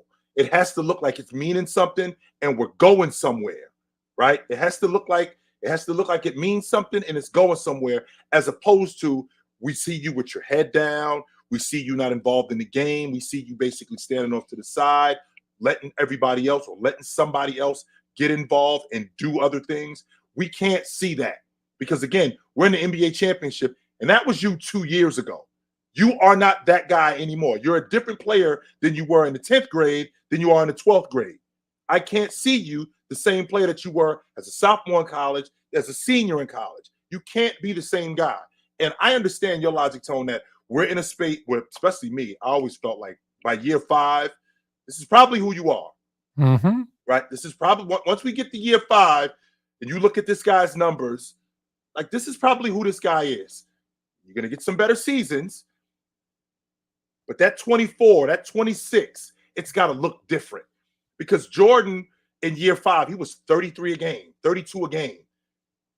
Jordan in 1991, when they went to the NBA championship, he was 31 a game, but that 31 looked different than it did in 1988. It didn't look the same as it did in 1990. It looked different in 1991. And I feel like that's the idea with Jason Tatum. It has to look different, and it has to be more impactful than it was 2 years ago. Yeah, it's not how much you score, right, as much as when you score. And listen, he's going to have to play. Well, maybe not. Maybe not that his defense is bad, but he's going to have to be at least a defensive factor, because while I assume Drew Holiday is going to get the majority of the minutes against Kyrie, and Brown will get the majority of the minutes against Luka, Tatum's going to have to play those guys at some point. And like I said, I really think I think that Dallas is just on this run, and I think he's going to have to step it up, because I think they're looking at more than just how much you score. And he falls in love. Like, just think about it. Who hits the big 3 to send it into overtime? It's Jaylen Brown. It's Jaylen Brown, right? Those are those moments that we remember. Like, here's a great question that kind of answers what I'm saying. So, how did Magic get Finals MVP over Kareem as a rookie? Kareem only missed Game 7. Excellent. Well, Game 6, yeah. I knew that's what he meant. What was the most memorable part of that series? The most memorable part of that series was Magic coming out in Game 6, starting at the 5 spot. Taking the jump, going 42 and 15, right? 7, yes. They're not going to 42, 15 and 7. Yes. But it's not like he played bad the rest of the series, but clearly had Kareem played Game 6 and they win, right, he's the guy. He wins the MVP, but it's that last that thing that you remember. So although hello, dear. Love you. Hello, dear. He said hello. Uncle said hello. Oh, hello, Uncle. Hello, dear. She can't hear you because I'm in my headphones. So even though, what was I saying? Sorry, you were talking about Magic playing Game 6. Even if you just look at the series, you're like, well, Kareem was the best player of that series. Period. You remember that lasting moment. So those are the moments that I think if Tatum, and again, I'm not saying this is right. I'm just saying this is how it is. Right. Is that if people remember those moments, if he's the one who's making the big stop or hitting the big 3 or whatever, it's going to go to him, right or wrong, because I don't think he's going to make more defensive plays than people forget the steal that was Drew Holiday. It sounds to me like, Tone, you're telling me that he can't just be there. He can't just be there. He can't just score. Right. It's got to be Because something else. we know Right. he's going to score. It's like, oh, how have you, right? What is the big knock against everybody on Minnesota? All of their numbers are down from the regular season, from the last series, from the what they're kind of shrinking when it matters most. And for Ant, as an example, I think he's averaging the same amount of points. Well, that's considered worse. It really is. It's considered worse, right? Because you need to get better. So if Tatum just does what Tatum does, great. But I think he might suffer the Steph Curry effect. He's just there doing what he does, but well, KD was there and he did what he does, but right, more, sure. You know, that's where I think we're gonna run into it a little bit, and no one's ever gonna say he's a better player, right? Just like you said about Magic, no one's ever gonna say Worthy was a better player. No. But watch that series. I remember now. Granted, Magic's my favorite player all time. Worthy's number 3, so for me, it's great both ways. And Worthy's my favorite college player of all time. So love it, but I remember more of what Worthy, those things that he was doing, and that's where I think he might. And the narratives again, whether it's deserved or not. If they win an NBA final, Jaylen Brown is the Finals MVP. It's going to be something completely different. It is. I'm going to have to listen to that all summer. You're going to hear it a lot. I'm going to have to listen to that all summer. He's better than him. They should be running the offense through him. In fact, maybe we should look to trade Jaylen Brown. Maybe we should look to trade Jason Tatum. Well, listen, we already got one $350 million man. Yes, maybe we should look. That's the logic that I'm going to have to listen to if that happens. Now, it's not that. Oh no! Sorry, no. And it's not that I don't want to see that, because I want to see them win. Because I feel like with him playing well, I feel like we can dead a lot of narratives. But I think some of the stuff, I think we can get to the bottom of a lot of things, Tone. But one of the things that I don't want to listen to is, he carried again. This is why he's better. And like, wait a minute, that's just not true. That's not going on. That's number one. Number two, they aren't going that far without both of these guys. Now, the other guy in Tatum is clear. The other guy in Tatum is more talented. Is more talented. Sure. 100%. He's more talented. He's the better player. I think he's a better player. I don't think that's a question. Right. I hope it's not a question, but maybe. Well, it is. And it will be. It will be if something like this ends up happening. Now, what I want to say, Tone, is I want to get to the bottom of who he is. And I feel like Jason Tatum has an opportunity these NBA finals to set the record straight, because you don't get an opportunity to get back to the NBA finals on the regular. No. We may never get back again, just so we clear. This trip right here, where we're going to the NBA finals this year, we may never get back again. So we have to take advantage of this right now. And what's the last thing you want people to remember? Well, the one thing that they remember right now is when you played in 2022, you were garbage. You in particular, you were not very good. So what's the lasting memory if you never get back again? What do you want them to say about you if you never get back again? Well, the second time I got back, I got busy, and we won the NBA championship. Hey, listen, your guy, your guy in 07 didn't play well. No, regardless of what anybody says, there's excuses. His age, his this, his that. Dude, he didn't play well. The dude shot horribly from the field. He shot like 20% from 3, 60-something% from the free throw line, 10 turnovers a game. Like not 10 a game, but 4 a game, whatever it was. Like more turnovers than the rest of the team combined. He didn't play well. Comes back in 11. Doesn't play well. So now listen to this. If he never makes it back, to your point, we remember. That's what we would remember. Now, that's what we remember. Luckily for him, he comes back and is the best we've ever seen. The next 2 in a row, 3 in a row. Actually, maybe even the next 6 in a row. Right. And he makes up for it. But but you don't know that you're ever going to make it back. Don't. Because now listen, I think it's the East. I think they will be back again, but let's stick to this. So that's why I would say is you're right. I just think he's a great player, but I think this is who he is. I'm not expecting a next step. but he's phenomenal. I think we should give him credit for that. I feel like we're all holding him to this really high standard of what we expect him to be, and we might be missing out on appreciating him for who he is. Does that make sense? Yes, it does. And that's too bad too, Tone, because when you don't do that, you kind of miss out on what exactly he is. The fact that, okay, I understand how important winning is. I do. I understand how important winning is, and I understand that we can't just keep getting here. But I mean, there is a process. There are steps to that. And when you don't appreciate how good a guy is, getting to that point, I think you miss out on the development of that guy. Jason Tatum is not the same player today that he was in 2020. He is not the same player that he was in 2021. He's a different player. He's not the same player that he was in 2022. And with that being said, I have to see a different player in these NBA finals. I have to. Okay.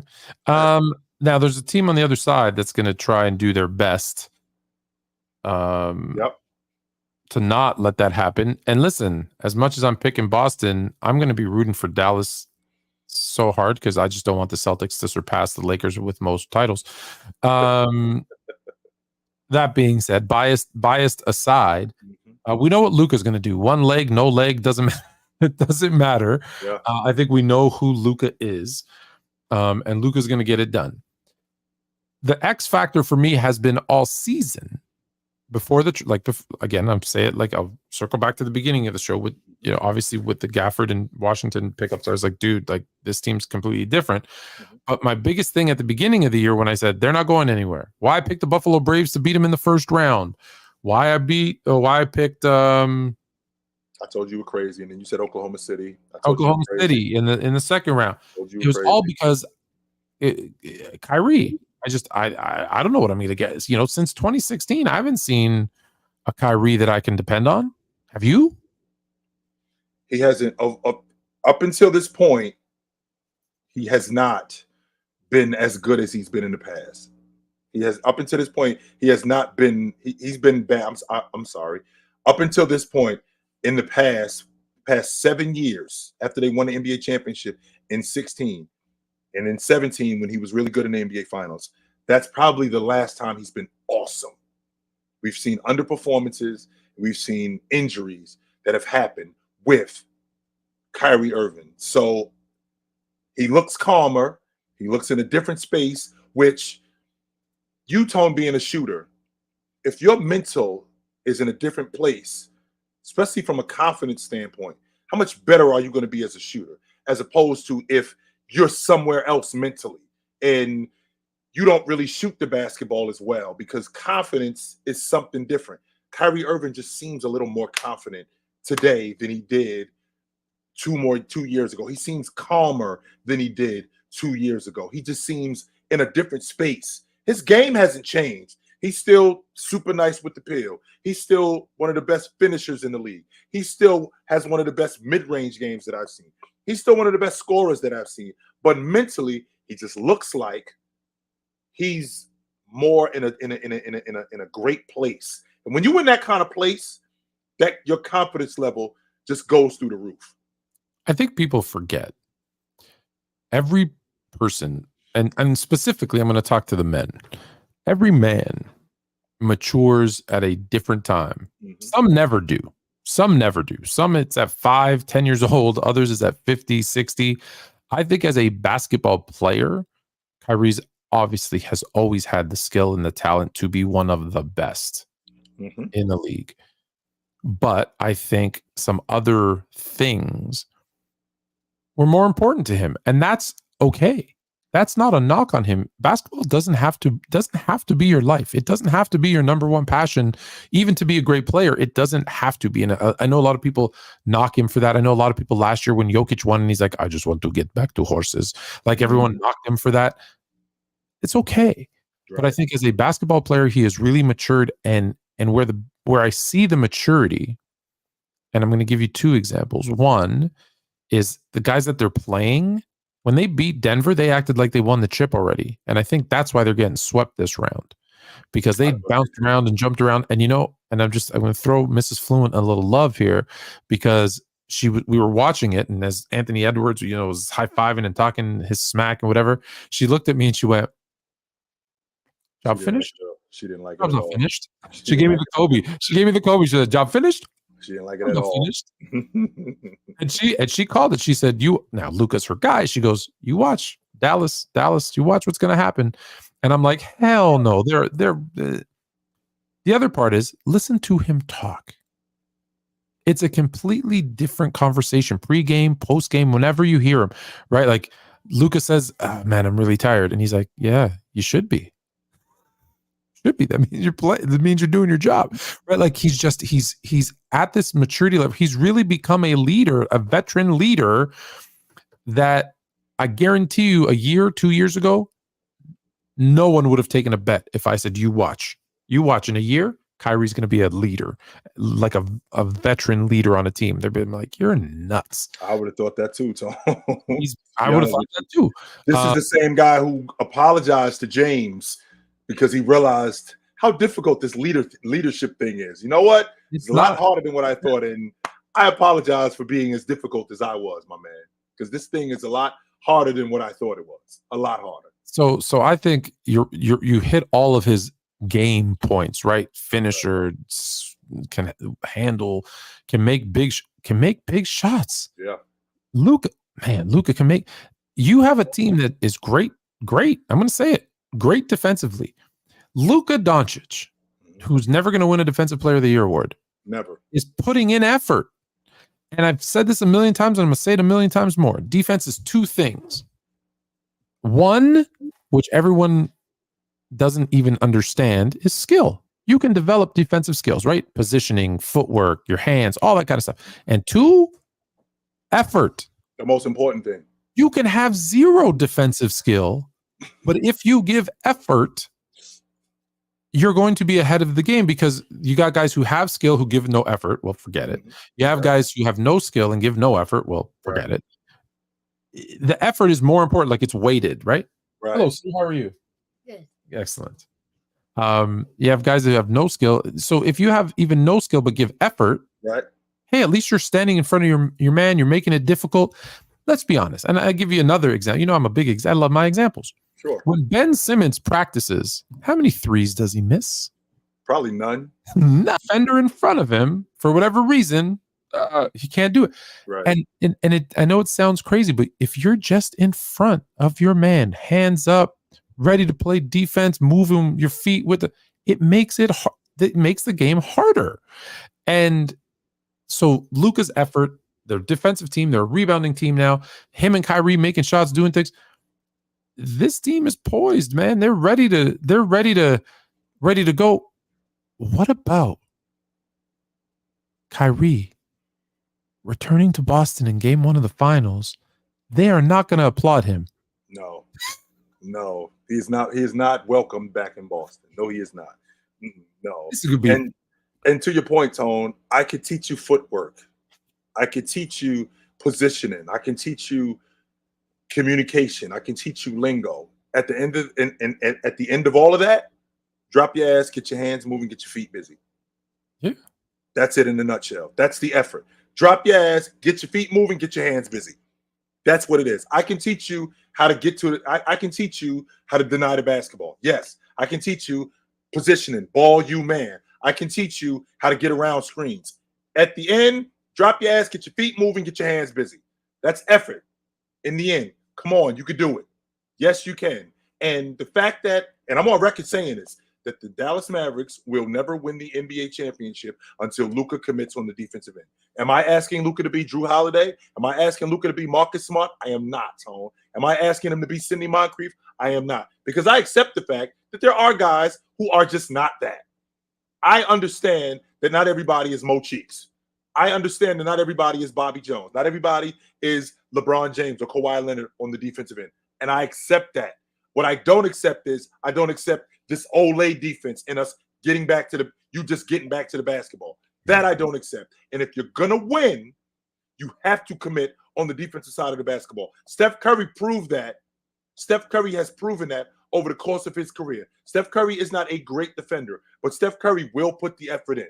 Yes, he will. And I saw that not just in 2014, 2015, not just in 16, 17 when he got Kevin Durant. It was more evident to me in the 2021-22 season when they played against the Dallas Mavericks, specifically when they were hunting Steph Curry, and he was doing everything he could to get around screens, to stay ball you man, to stick to the principles, and give the effort that was necessary in order for them to win. And until Luka does that, which he has been giving that tone, he has been actually giving that effort. Until he does that consistently, the Dallas Mavericks are not going to win the NBA championship. Where do you want to go next? Because I do want to talk a little something that I wanted to talk to you about this 2 weeks ago, and we never had a chance to talk about it. It's a little WNBA. Do you want to save that to the end? Is there anything else you wanted to NBA before we do that? Because we're also going to open up the lines and bring people in to speak their minds, so that they can all agree that this is the worst conference finals in NBA history. It was something that I did. I think we talked about overstating Anthony Edwards. I think we talked about that. But we did. We talked. I felt like we talked about overstating. Much too soon. I feel like we talked about overstating them. I don't think that we talked enough about how important Cat has been to this series and why the Minnesota Timberwolves are in the hole that they're in. It's largely due to Cat's inability, and on top of that, how. But because prior to this series, we were praising Cat. Yes, we were. As a defensive player, not just as a defensive player, but also as an offensive player. He was great, right? He was great. But the fact that this guy has now come into this series, and the thing that he does, one of the things he does the best, he's been one of the, I think he's shot the lowest 3-point percentage in NBA history in the playoffs, Tone. But didn't he say he's the greatest shooting big man ever? Numero uno. That's me. That was him. He said that. Numero uno. And with that being said, he has to play better. Right? He's got to play better. If I told you, take PJ Washington, who you know now, right? PJ Washington, you know now. Remember PJ Washington, who was in Charlotte. Put him up against Cat. Cat should win that matchup. Not only should Cat win that matchup, Tony, I vividly remember earlier this season, didn't Cat put 60 on him? 62 he put on him in Charlotte. Mm-hmm. So I know that Cat is capable of winning matchups. In this matchup between him and PJ Washington, he should win that matchup, but he hasn't. And the reason why he hasn't is because he doesn't go to his strengths. Not only does he not go to his strength, he's also not able to make his way with PJ Washington. He's not able to move him on the block. He hasn't faced him up and been able to get past him. He's settling for shots that he shouldn't settle for, and that's throwing off their offense. Minnesota's offense has always been, even this season, Minnesota's offense has always been in question. It hasn't been their action, Tone. What it's been their conversion. That's been their biggest issue. Not their action, but their conversion. What they get. They get damn good action. How do they convert on that action is the million-dollar question. And when you get a Dallas team who, again, Tone, I can't say this enough. When you get a Dallas team who, this Minnesota team, we counter your best attribute with our best attribute. When we do that, and then you turn around and you counter everything that we counter, that throws a monkey wrench in everything we do because we're already struggling offensively. We already have that problem offensively, right? So when you have us on the perimeter where, okay, the first thing we're going to do is we're going to play drop coverage. We're going to play drop coverage, and we're going to put Rudy in that action. Well, the drop coverage at the three-point line doesn't work. And the reason why it doesn't work is because Rudy's probing Luka's probing 14 to 16 feet away from the basket. Now Rudy's got to make a decision. Is he going to guard the rim or is he going to come help? Now it's a 2-on-1. If he comes to help, Daniel Gafford is putting his face in the rim and he's dunking the basketball. Okay, so that's not going to work. So we got to push what we have to do is we have to push the pick and pop action, pick and roll action. We got to push that up a little bit higher. So what's next, Tone? How about we try to get the ball out of Luka's hands? How about we blitz Luka? Because I think that's the best. I think that's the best logic. To blitz Luka, get the ball out of his hands. Well, what he's going to do is he's going to hit Lively in the short roll, and Lively's going to fire it to PJ Washington in the corner, or he's going to find Kyrie Irving, and they're going to go to work because we have to give up something because I want to get the ball out of Luka's hands. So if I'm going to live with PJ Washington, I'm going to live with Derek Jones Jr. making shots. I'm going to have to live with that because we're going to have to give up something if we're going to get the ball out of Luka's hands. That's not worked. Okay, so what's the next thing? Well, Tone, we're a very switch heavy team on the perimeter. Well, Jason Kidd is looking at that going, are you serious that you guys are going to switch on the perimeter? Because what he's doing is he's rubbing his hands together because he's hunting that mismatch where I got to have Kyrie mother effing Irving on Rudy Gobert 24 feet away from the basket. Tone, I'm going to lose my mind. I can't handle it, right? I can't handle it. I'm thinking to myself, why is Rudy Gobert covering Kyrie Irving 24 feet away from the basket? So when the point that I'm making with all of this is when you have all of these things, right? When you have all of these things that we throw at the Dallas Mavericks, and then the last thing we have, which is our zone defense, and when we get to the zone, now we're definitely dead because all Dallas has is zone busters. They got Kyrie Irving, they got Luka, they got PJ Washington, they got Derek Jones Jr., they got now Maxi Kleber, who's now been back in the lineup. They got nothing but zone busters. So now when you have that, now we're dead in the water because we basically shown you our hand. Okay, Tone, this is what I have. This is what I have. You've countered everything that I've done. Not only have you counted everything that I've done, now I have to score. And that's been one of my biggest problems all year long. I can't score with you. You play with a top 10 pace, and you have the leading scorer in the league on your crew, and you have arguably one of the best one-on-one players in the game. So what does that leave me with, Tone? You're up 3-0. That's what it leaves me with. Mm-hmm. Not only up 3-0, but you got a rookie who hasn't missed, unless he missed one today, hasn't missed a field goal because they're all wide open alley-oops all series. He hasn't played. I think they showed a graphic where they've had 45 alley-oops, and the next closest team has 9. Mm-hmm. 9. I didn't want to interrupt you because you were in the middle of your you were in the middle of talking, and I was gonna. No one's gonna believe me, but I'm telling you, it was 42-39. I'm like, oh, here comes a 3 from Dallas. They're gonna tie it up. Sure enough, 3 from Dallas, and they tied it up. This is okay. Let me ask you one more question on this particular matchup. Is this a Minnesota wasn't ready for the moment? Because they're not young. Let's just be clear. With the exception of Anthony Edwards, who's 22, this is not a young team. Right. Or is this was this one of those, because it happens, just a bad matchup game? It was a bad matchup, Tom, because I feel like everything that they did, most teams don't have a counter for that. They just don't. Denver didn't have a counter for it. Not everything that they did. Not only Denver, Phoenix didn't have a counter for it. And the fact that they were able to counter everything that they did and slow down their offense, which was already slow in the beginning, that kind of threw a monkey wrench in everything that Minnesota was, more than anything, Tone. So with that being said, I feel like we're in a space right now where there's really not much else you can do. When, like I said, I want to get the ball out of Luka's hands. Of course. And if Derek Jones is knocking down threes, I'm okay with that, Tone. He's got to keep doing that. He has to keep knocking them down. I'll live with that. I will. He has been. That's kind of the problem. Yeah. Just so you know, first I want to show you this. I know that I threw up the merch, but first I want to show you this because there's a lot of people talking in the chat about Bob McAdoo, kind of like a stretch 4. His jumper was money, and that's 100% true. And the reason, and you're like, well, why would you bring up this comment and then our merchandise at the same time? And here's the reason. One, because we have really cool merch at fluent.printify.me. 2, Bob McAdoo was a guest of the Hoopstorians, which is on Sports Fluent YouTube right after this show. And do you know what Bob McAdoo gave us the okay to do? No, what did he say?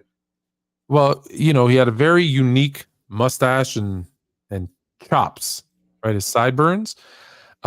He's allowed us to create a shirt that has his mustache, his very unique mustache and chops on it. We're gonna call it the McAdoo, Nice. and sell it.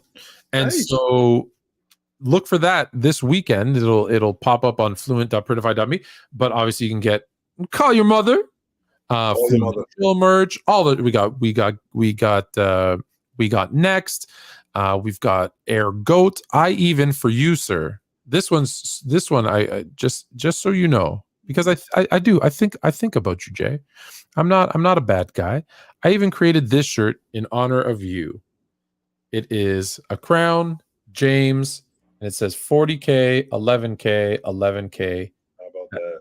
That was just for you. Of course, the one and only, the only goat, Air Goat.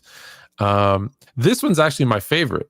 I'm actually, not just creating these. I'm paying my own money for some of these. This one is the Sports Fluent established. That's on the back of a hoodie. I think that one's real nice. What other ones are good? Get your Fluent and Chill hat. That's dope. I like that. That was good. That was good. Choice of players, but oh, that's right there. Oh, that one's right there too. It's because because the players choose to come on. Not players' choice. The choice of players. Because, like we said, we had Bob McAdoo, Bob Pettit. Of course, we've had Shaq on a couple of times. We had it's the place to be. Oh, that one's there already. Fluent and Chill. The Hoopstorians. Still like that show.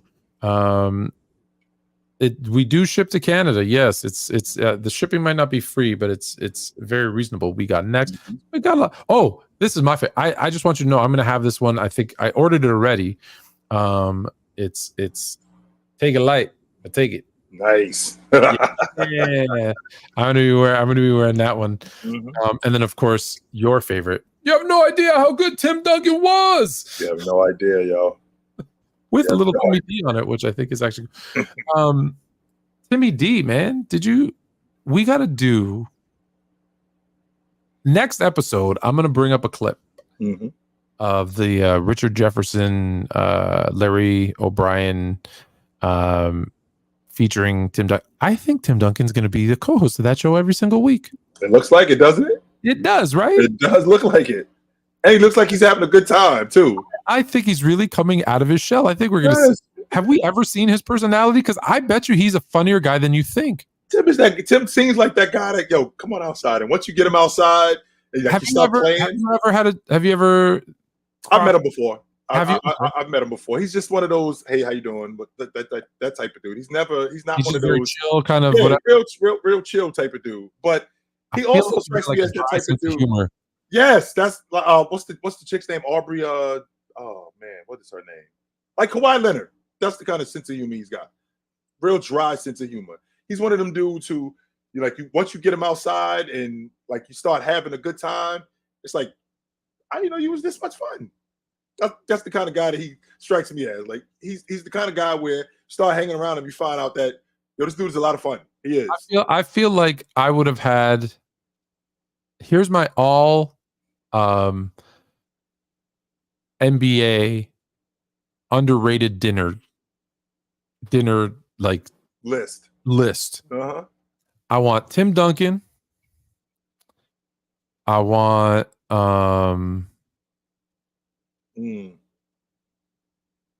Bill Walton. Definitely want Bill. Definitely want Bill there. The big redhead. And I'm going to pull someone from the NFL and Bill Belichick. I bet. Oh, and Greg Popovich. I bet you that conversation. No, because I don't want. Listen, there's the easy ones to pick, but I'm saying of the ones that you would never expect. I'm like, that's the table I would sit at and be like, you wouldn't believe how hard I'm going to laugh. By the way, I don't think I told you this, Tone, but where I live in South Florida, I work out down at the. I don't work out in the gym. I work out down at the beach, and I'm working out. And in the process of me working out, the area that I work out in, nobody bothers me. I don't really bother nobody. But this guy is walking past me while I'm working out. He's got a hood on. Tony, it's Coach Belichick. No way. 100% is Coach Belichick. And I see him coming, towards me, and I'm trying not to. I'm kind of like glancing at him, but I'm thinking to myself, that's Coach Belly. So I didn't go, hey, Coach Belly. It was more like, we say, Coach, and he goes, how you doing? And it was just that simple. I was like, that was Coach. Okay. That's kind of Just cool. like that. Yeah, see, it's funny because people are always saying this to me. Like, they're like, oh, you were with this person. Why didn't you, do this and do that? And I'm like, because where we happen to be, it wasn't the time to have that conversation. No, Like, it wasn't. okay, this is not, but it hit homes the point. What I'm going to try to say. This is a non-athlete one though. So my wife and I are in Vegas. We love Vegas. And we were in Hugo Boss. Mm-hmm.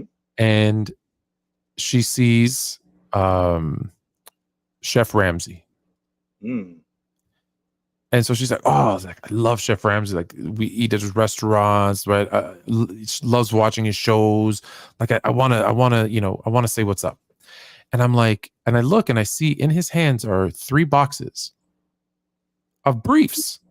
Oh boy. And I'm like, this man is buying underwear. Now's not the time. No, it's not. And I'm like, he's buying underwear. And she's like, you're right. She says, you're right. Mm-hmm. So he goes to the cash, he pays. What happens a second later? Some other lady, oh my God, can I have a picture? Right? And so now it's the underwear is in a bag at this point. But he's like, oh, sure, takes a picture and he goes off on his way. She's like, oh man, see, I should have. So now fast forward. Mm-hmm. And my kids love to watch Kitchen Nightmares. Mm. Right? And so Fluent Jr., you'll hear him, just ask him, he'll be like, shut it down, right? And I tell them the story about that, and they're like, oh, you should have. And I'm like, you're buying under it. And their kids are like, so what? Go say hi. No. No, it's just, there's a time and a place. Place for everything. It is. Coach Deli walked by. I was just like, what do you say, Coach? What up, Coach? Need an assistant? You need a new assistant? Nope. No. I'm good. Just what do you say, Coach? That was it. And he walked by me, and I did say, like, I did say real slick. I said, Atlanta made a mistake, and he smiled. No, did you? They did make a mistake. I said Atlanta made a mistake. Give him the power. Mm-hmm. So that was that. But yeah, we covered a lot of it. So let's talk to the people, Tone. What do they have to say? I'm gonna send the link. Yeah, let's talk to the people. Maybe Goat James will come up here and I can tell him he doesn't know what he's talking about shot chuckers. Mm-hmm. He said Michael Jordan was a shot chucker. Mm-hmm. How you feel about that? Which he was. Jay was 100% a shot chucker. He just was a good one. That's all. No, that's insane. Then what's your definition of shot chucker? A dude who shoots a lot. That's what a shot chucker is. No, a dude who shoots a lot. So if a guy shoots a lot and hits 100% of his shots, he's a shot chucker? He's still a shot chucker. So what you shooting? A shot chucker is someone who takes bad shots. No, that's not low percentage. No, you're just a bad shot taker. Chucker by definition is a negative. Just because you shoot a lot, just because you shoot a lot and you score does not necessarily mean that you're not chucking shots. You are still chucking shots. Absolutely, you are. You're just making them. That's all. Yeah. See, I have a different definition. Shot chucker to me is someone who shoots a lot of ill-advised bad shots and shoots a low percentage. Well, that's not because for me, if a guy takes 50 shots but he hits 49 of them, he ain't chucking shots. He's making a shot maker. He's just making them. That's all. That's a shot maker. Yeah, that's what I'm saying. Is there's a negative connotation to shot chucking. And like and I use this example with our guy. We'll bring him up here in a second, but first we have something else to talk about. So hold on tight there, Johnny. Is that Jim Falks was a shot chucker, even though he only shot 19 a game. He also only hit 30% of them. That's garbage. That's a shot chucker. That is garbage. The guy who hits 50% of them, not a shot chucker. And okay, do you think there's a line of what number of shot attempts per game is what's the over under? Oh, absolutely. You have to if you're shooting more than 15 shots, not 15. If you're shooting more than 20 shots, why 20? Why not 15? Why'd you adjust it? Well, because 15 is the line. I feel like 15, you're still in that realm where I could go 8 for 15. I could go 9 for 14. I could go 6 for 15. But when I'm like, so would you say anyone over 20 is a shot chucker? Over 20 shots, yeah, you chuck. So Jim Falks is not a shot chucker then, by your definition. You said he shot 20 shots. No, 19. Well, if he's shooting 20, no, 19. if he's shooting 19 shots, especially for that time.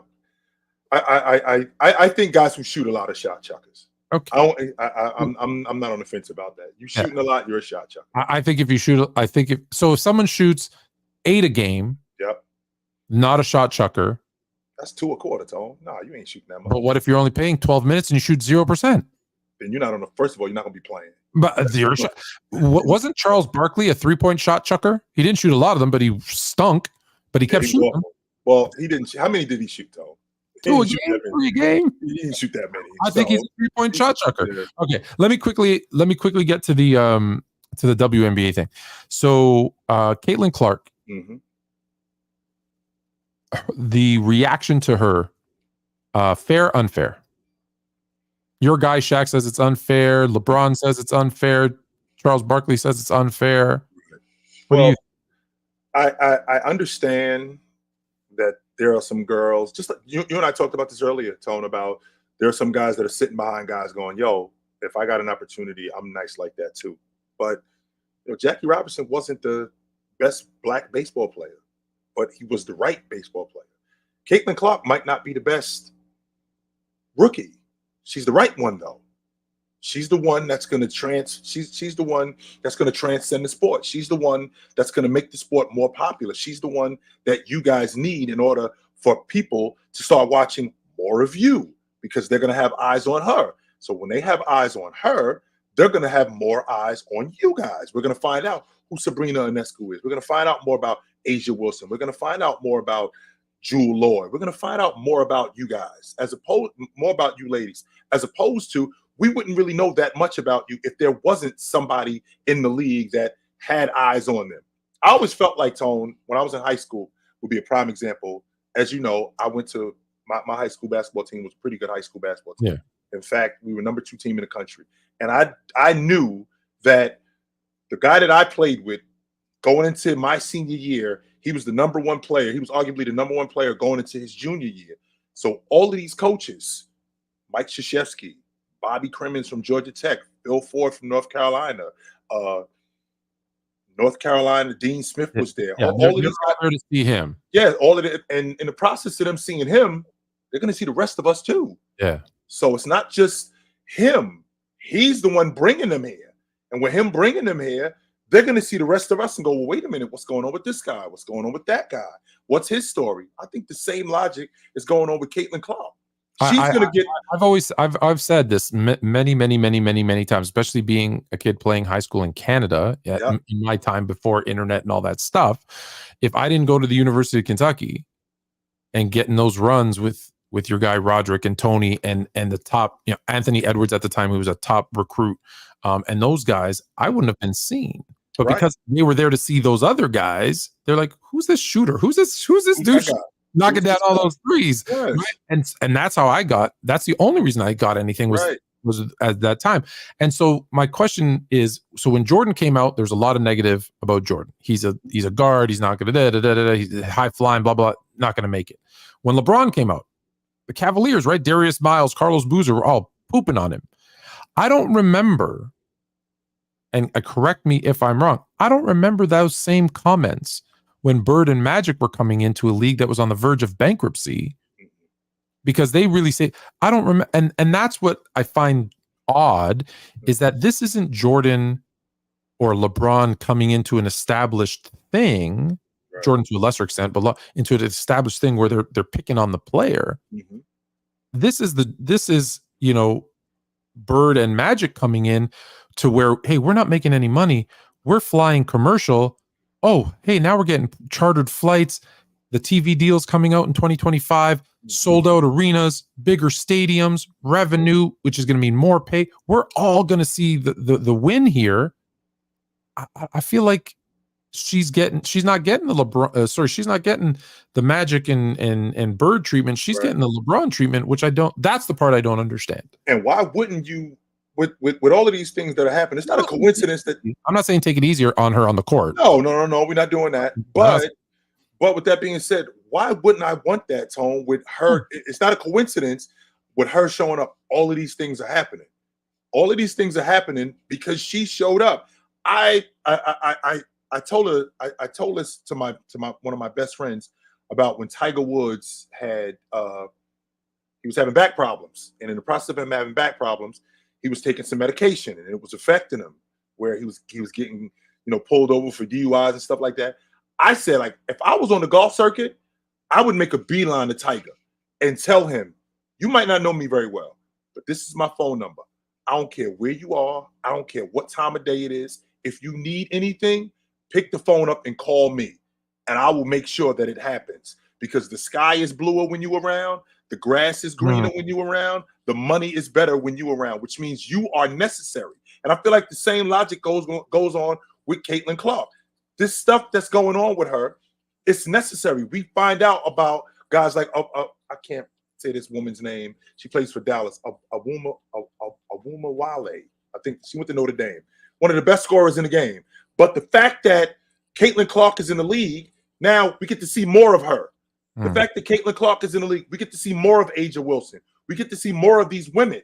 I don't know why you're asking how to say a name. I can't say no damn name. We get to see these women more, and because we get to see these women more, there should be not necessarily gratitude, like thank you very much, but more like, yo, this is dope. Some respect, yeah.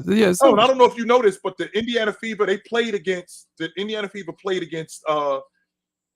Connecticut on opening night in Connecticut.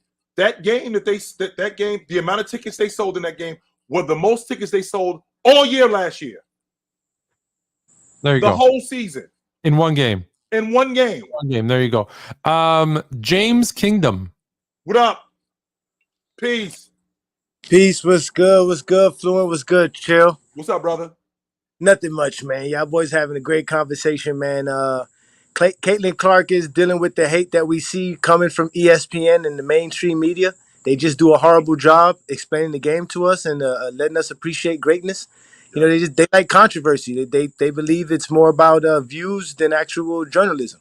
So we've become a toxic culture. We'd rather see people up here arguing and yelling and screaming than actually get. Tone, you're an idiot. What's going on, Tone? That's not what's going on. You're an idiot. Oh my God. What are we doing? Yeah.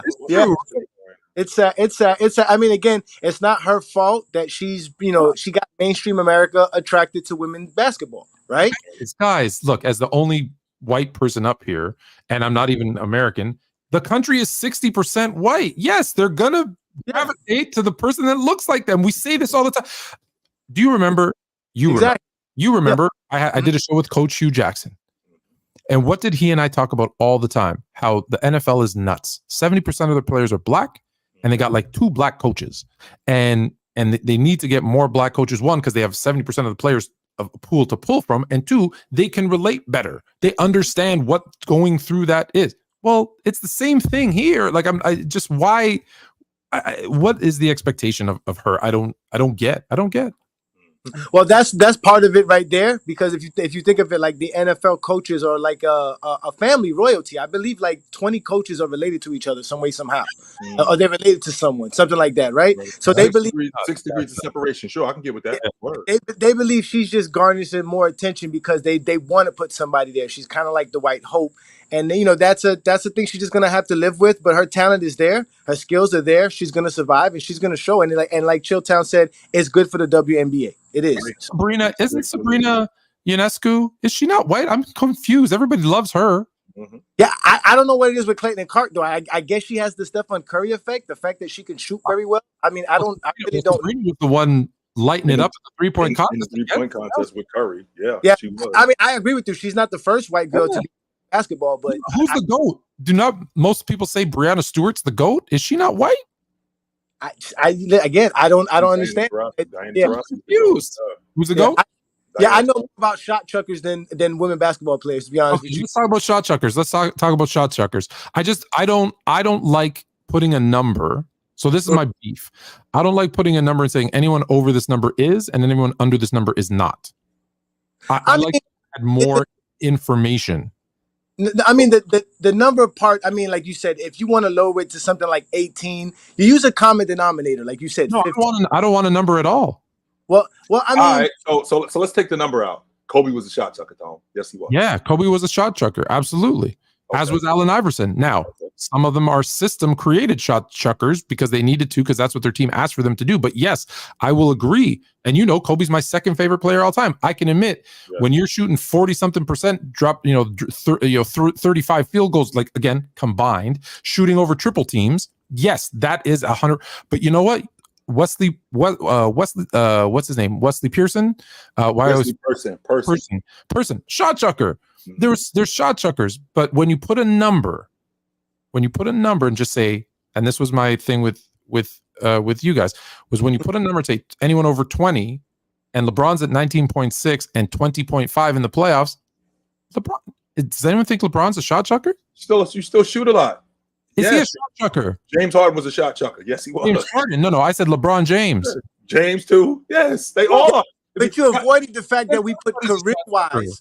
We put career-wise. It was also career-wise. So it was based on your career. Because someone like an Antoine Walker, we consider the shot chucker correct, right, Tony? Yes. Right? Yeah. But the thing is, they shot a low percentage when they did it. This would be the real question. Is being a shot chucker really negative? Why do you guys take it as a negative? Because people use it with a negative connotation. So if you say someone's a quitter, by definition, quitter is a negative. Shot chucker is a negative, right? Someone is notorious, as a notorious shot chucker. That has a negative connotation. So if you're using it in the negative, it's a negative. If you're saying anyone, like Chill is saying anyone who shoots a bunch of shots is a shot chucker. Okay, well, that's not a negative because he's saying it in the sense that it's not negative. However, if you go poll 100 people and ask them, is shot chucker positive or negative? 90 are telling you it's negative. And that's why I say, if you're going to say something negative, you can't just put a baseline of 20 is the number and anyone over that is bad and anyone under it is good. And that's why I use the example of Joe. Why you ask me, Tone, about 20 shots? Why you put that out there? I was setting you up. That's what it sounded like. It sounded like you were setting me up. That's the number we threw out there on him. That's right. They threw the number of 20, and I said, so LeBron James in the playoffs, who averages more than 20 a game, is a shot chucker. He even you got a shot to win. You got a shot to win. For his career, hold on, I'm going to call you out a little bit here for a second. For his career, LeBron shoots more than Kobe. Right. We all agree Kobe's a shot chucker, but LeBron is not. And so he said, well, when we look at Kobe, we look at his prime years. So I said, okay, so LeBron's first 10 years, he shot over 20. Is he a shot chucker? In the playoffs, he shoots over 20. For his career, is he a shot chucker? I say no, because I don't want to use just a number, because he's at 49.7% in the playoffs. That's not a shot chucker. You should be shooting that much. When you shooting, when you're shooting, not necessarily shooting, let me rephrase that. When you score in 28, 29, 30 a game in the playoffs, you're not doing that on 16 shots. That's not happening. Not happening. You're getting up shots. You are chucking shots. That happens. So I don't look at it in a bad way. Now, if you're just shooting the ball just to shoot it, like how James Harden was doing, that's something different. Listen, but that was the conversation. Because Jim Fox, as the example, Jim Fox shoots 19.1 a game, but dude shot 30%. He should stop shooting. Stop shooting. Yeah. but everybody back then, the average shooting at that time was about 35%. The whole league shot horrible, so you can't really do that to him. Right, but they shoot 19 a game. No, but that's the conversation, right? Because just like Chilltown just said, if you're averaging 28, 29, 30 points per game, more than likely you're taking 20 shots per game. So when Jordan fans love to throw out the 30-point per game average or the 33-point per game average in the playoffs, they forget to realize, yes, but Jordan is also taking the 23 shots, the 25 shots to do that. Which is very efficient. Huh? Which is very efficient. Well, no, nobody's talking about whether you're efficient or not. It's just the simple fact that you're just sitting there. You're making it assume that he's doing this because no one else can. No, it's the fact that no one else really shot as much as Michael Jordan. Because anyone who shoots more than 49% could do the same thing. You see what I'm saying?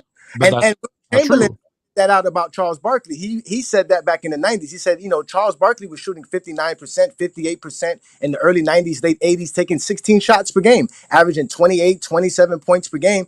But if he was taking the 22 or the 20 shots Jordan would, what would be his average? You see what I'm saying? So that was the conversation, at least back in those times. So it still falls in line to today. Again, yes, Jordan is a very great scorer. He's a very efficient scorer, but it still doesn't absolve the fact that he took a lot of shots to average the points that he did.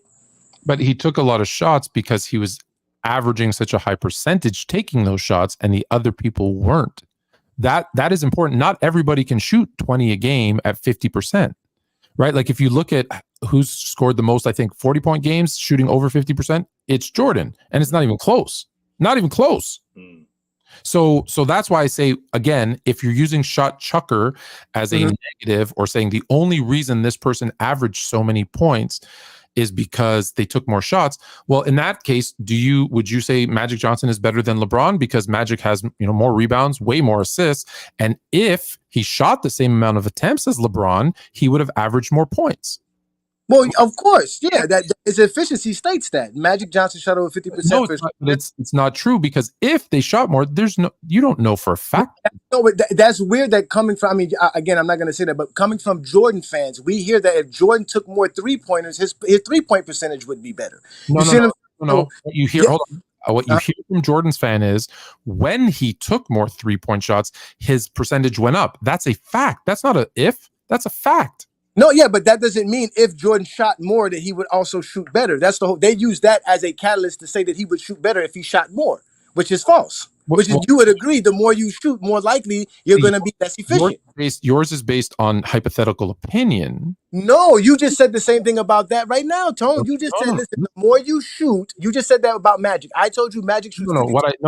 I used your logic against you. What I said was, you could, if you're saying this, then you could say that. They're both wrong. What I'm saying is the people who say Jordan, if he shot more threes, would be better, are basing that on the fact that when he did shoot more threes, his percentage went up. So they're basing it on some fact to say that, yeah, but if he shot 10, anything that you say, if he shot 10, he would go down. Well, you don't know. What we're saying is this is what we do know. That's the difference. No, but what I'm saying is that if Magic's average is 50-something%, which I believe is like 51-52% for his career, then we can say if he took 19 shots, he's still going to shoot around 50%. The same way you feel like if Jordan was taking 3-3-pointers per game, that he would average what he was averaging when he was doing that. That's what I'm trying to explain to you. Like, these things about Michael Jordan are just myths and narratives that really don't fit true logic when we talk basketball. So, the idea that Jordan was a great scorer is fine, but we have to understand that when you're taking 23 shots per game, any player who averages 50% or better can do what Michael Jordan did. Jordan was not unique or anything extraordinary. He just was good enough for his era. He's very unique in the sense that anyone could take that many shots and they don't, and they didn't. He's the only one who did it, and that's what makes it unique. Well, yes. Yeah, I mean, he was chasing scoring time. So I'm bringing the other people up. Okay, yeah, you can bring them up. The idea that if Magic was taking more shots, he would. Well, we don't know that. No, we don't. And that was what I was saying is, if you're using that logic, then I could say that I'm using the same logic to say it's wrong. Then I could say, well, Magic did everything else better. So if he took more shots, then he'd average more points too. Oh, then he's better than LeBron. But we do know that when Jordan took more shots from the long ball line, his percentage went up. We know that. We know that. That's a fact. If Magic, even though Magic shot, let's say Magic shot 49, I think Magic shot like 52% for his career. Okay, I think he shot something like 52% for his career, and I think Magic only shot like 15 shots a game, something like that. Yeah, he didn't. Yeah, 15 or 16. Yeah. If he shot 19 or 20 shots. Well, that means that he's getting 4 or 5 of the same shots, or is he getting 4 or 5 different shots? And does that mean that his score does that mean that his percentage is going to go down, or does that mean it's going to go up? We don't know what that. You don't know, because if they're dunks, the percentage goes up. If they're if they're threes, the percentage goes down. That part. But what I don't want to say is that what Jordan wasn't doing was extraordinary, because it was 100% extraordinary off the strength that him as a 2-guard. Not just him as a 2-guard, him playing in the era that he played in, his game would translate.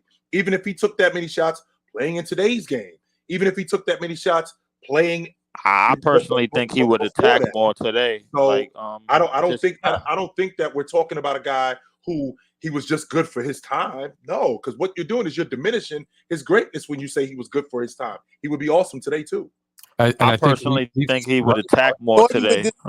Jordan would disagree, but.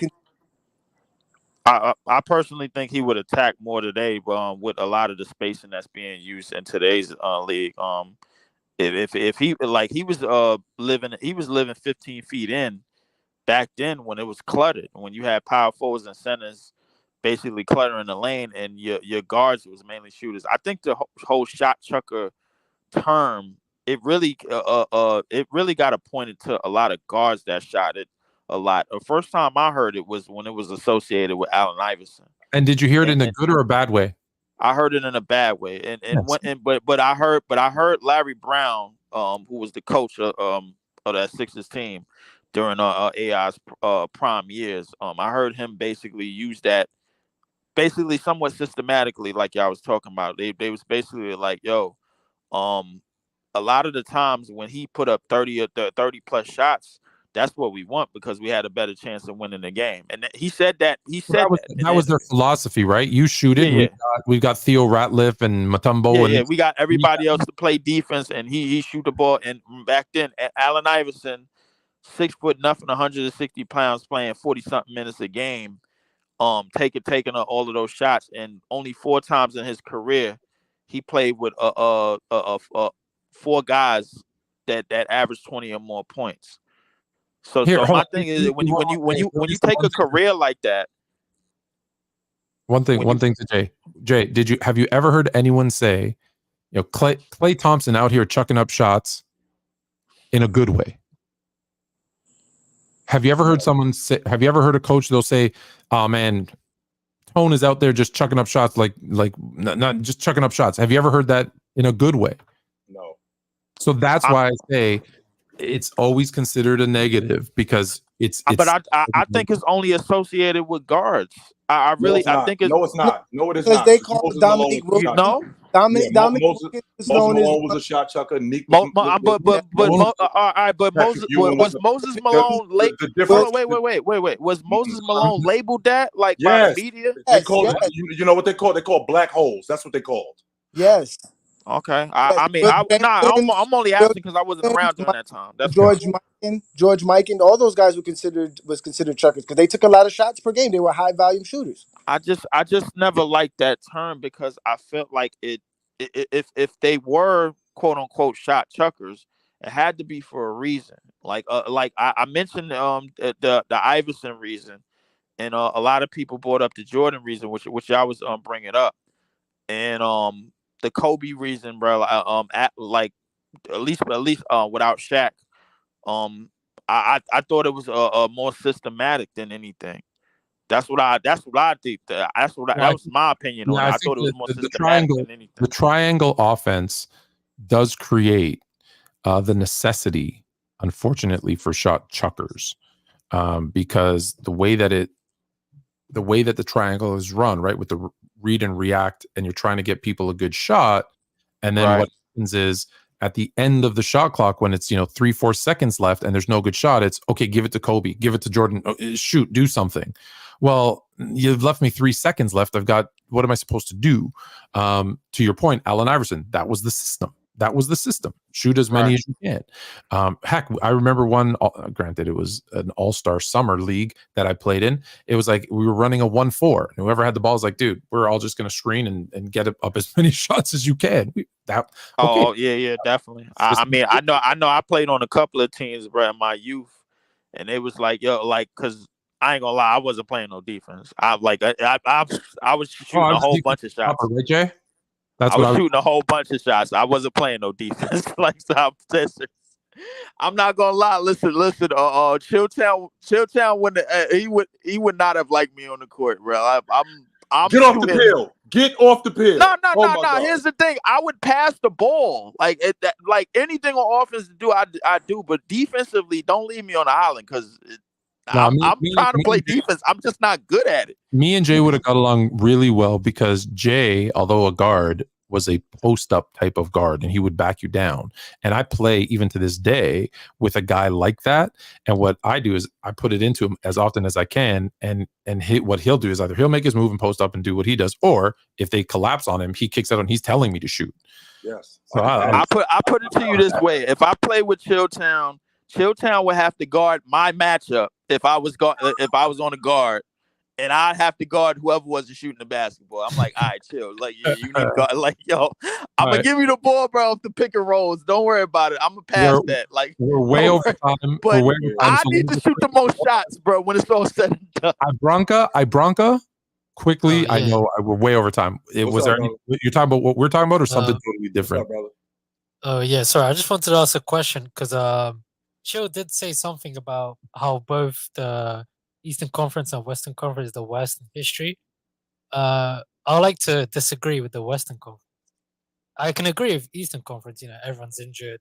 You know, Knicks were knocked out. You know, it's unfortunate, but I feel like Western Conference. You know, it was actually really interesting to watch. You have two first team seeds, probably two top three defense teams Mm-hmm. being probably knocked out, like Minnesota's about to right now. Right. So Did you what do you think? Did you say the West was injured? No, I didn't East, say that. East. I didn't Oh, say that. the East. Okay. No, I didn't. No, sorry. No, I was just saying that, but I would like to say like, why do you think the West is like it's not a good Eastern Western? I didn't Conference? say it wasn't good. No, I did Oh, not say that. No, It The was East no. was definitely injured. I It broke said- down like a 93 car on the freeway, bro. Yeah. Like we saw it. oh, I 'cause I said think I wrote. I said the East and Western Conference Finals have been the worst ever. That was Yeah, me. I can agree. Oh, I thought you said West as well, but No, I didn't. No, I he didn't I say mean, that. okay. I disagree with the West. I mean, but the Eastern Conference broke down like a 93 Yeah, Honda on the yeah, freeway. I can agree with that. But then I guess my question to replace that would be, I know it's a bit too early to talk about it, but who do you think Sixers should pick up during the trade? People are saying Paul George, but I don't think he's the one. Oh, this offseason? Sixers? I know it's a bit too early, but You take yeah, it, Jay, and then I'll tell you mine because mine's crazy. Mine isn't crazy. I think y'all should start over. I think you should move on from Embiid. yeah, I was gonna say like Embiid, Miles are failed. fine. Maybe Yeah. to Warriors, I don't know where to, but I think you should move on from Embiid. I think everything you got out of him, that was it. You probably got maybe 3 more years tops of him at this level, and I think that's it. you don't think someone like Paul George could save him? Like, I would agree with that, Showtime. I think a lot of the injuries have played too much of a role in the way that he's broken down year after year after year. I don't think he's broken down. I think Mars put this in a really good way, and I kind of opened my eyes. It's more of the fact that most of his injuries were from other people. If you're listening to Mars in his mom's attic, you're already in trouble, my friend. No. It's mostly because I actually looked into it. The double orbital injuries, one of them, collision with players, which is fair. Then the stomach virus, which I don't know how you can really avoid that. Listen, when he caught the Then BGs, what happened I already knew it was over when he caught the BGs, bro. When Kawhi was giving him 40, I already knew. What team would want Embiid services? Probably Warriors, because they really need a desperate centers. So all of them. Yeah. Why wouldn't you want to take a MVP? Yeah, say no to a league MVP that got 2 or 3 more elite seasons. You're fired as a GM. You're fired. I feel like Embiid can give you 3 to 4. As a Laker fan, I'll send you AD right now for Embiid. As far as the Sixers go, the rest of the people are saying We do not care. But the WNBA is great, man. I will say that. Listen, Caitlin Clark is bringing in her fan base, a lot of people that's relatable to her, and Angel Reese is bringing in a lot of people that's relatable to her as well. This draft class, they're the Bird and Magic. They're going to save this league. Yeah, of course. I said that. And the thing is, I think the WNBA would be silly not to set it up that way. Like I think they would be silly not to capitalize on this. We talking about this young lady done upped everything 2,000% in 5 games. You know when and she only won one. You know when they say it's not personal? Just look at what happened today. There was a girl shooting her free throws. She makes her first one. She completely forgets that she has a second one, and she runs at Caitlin Clark, chirping at her. Like Caitlin Clark went for 30 today too. But guys, we are way over time. My bad. I'm gonna get going, man. We are way over time. Appreciate everybody. I'm not being rude, but we are. I didn't even see that. Yes, we are. You got me into a shot chucker conversation, and I lost my mind. It happens. So it happens. No, you got to go to bed. Guys. No, we this was awesome. As you guys know where to find us. Tuesday nights. This is where we are. Me and Tone. We'll be here for as long as y'all want us here. We'll definitely be doing it for as long as we like, for as long as we can. Playoffs are going on. We will see you guys soon. But until then, put on a suit, drink water, don't drink and drive. Hey man, call your mother. When last time you talked to your mother? Call your mother. We will see you guys soon. But until then, take it light. Take it. Absolutely.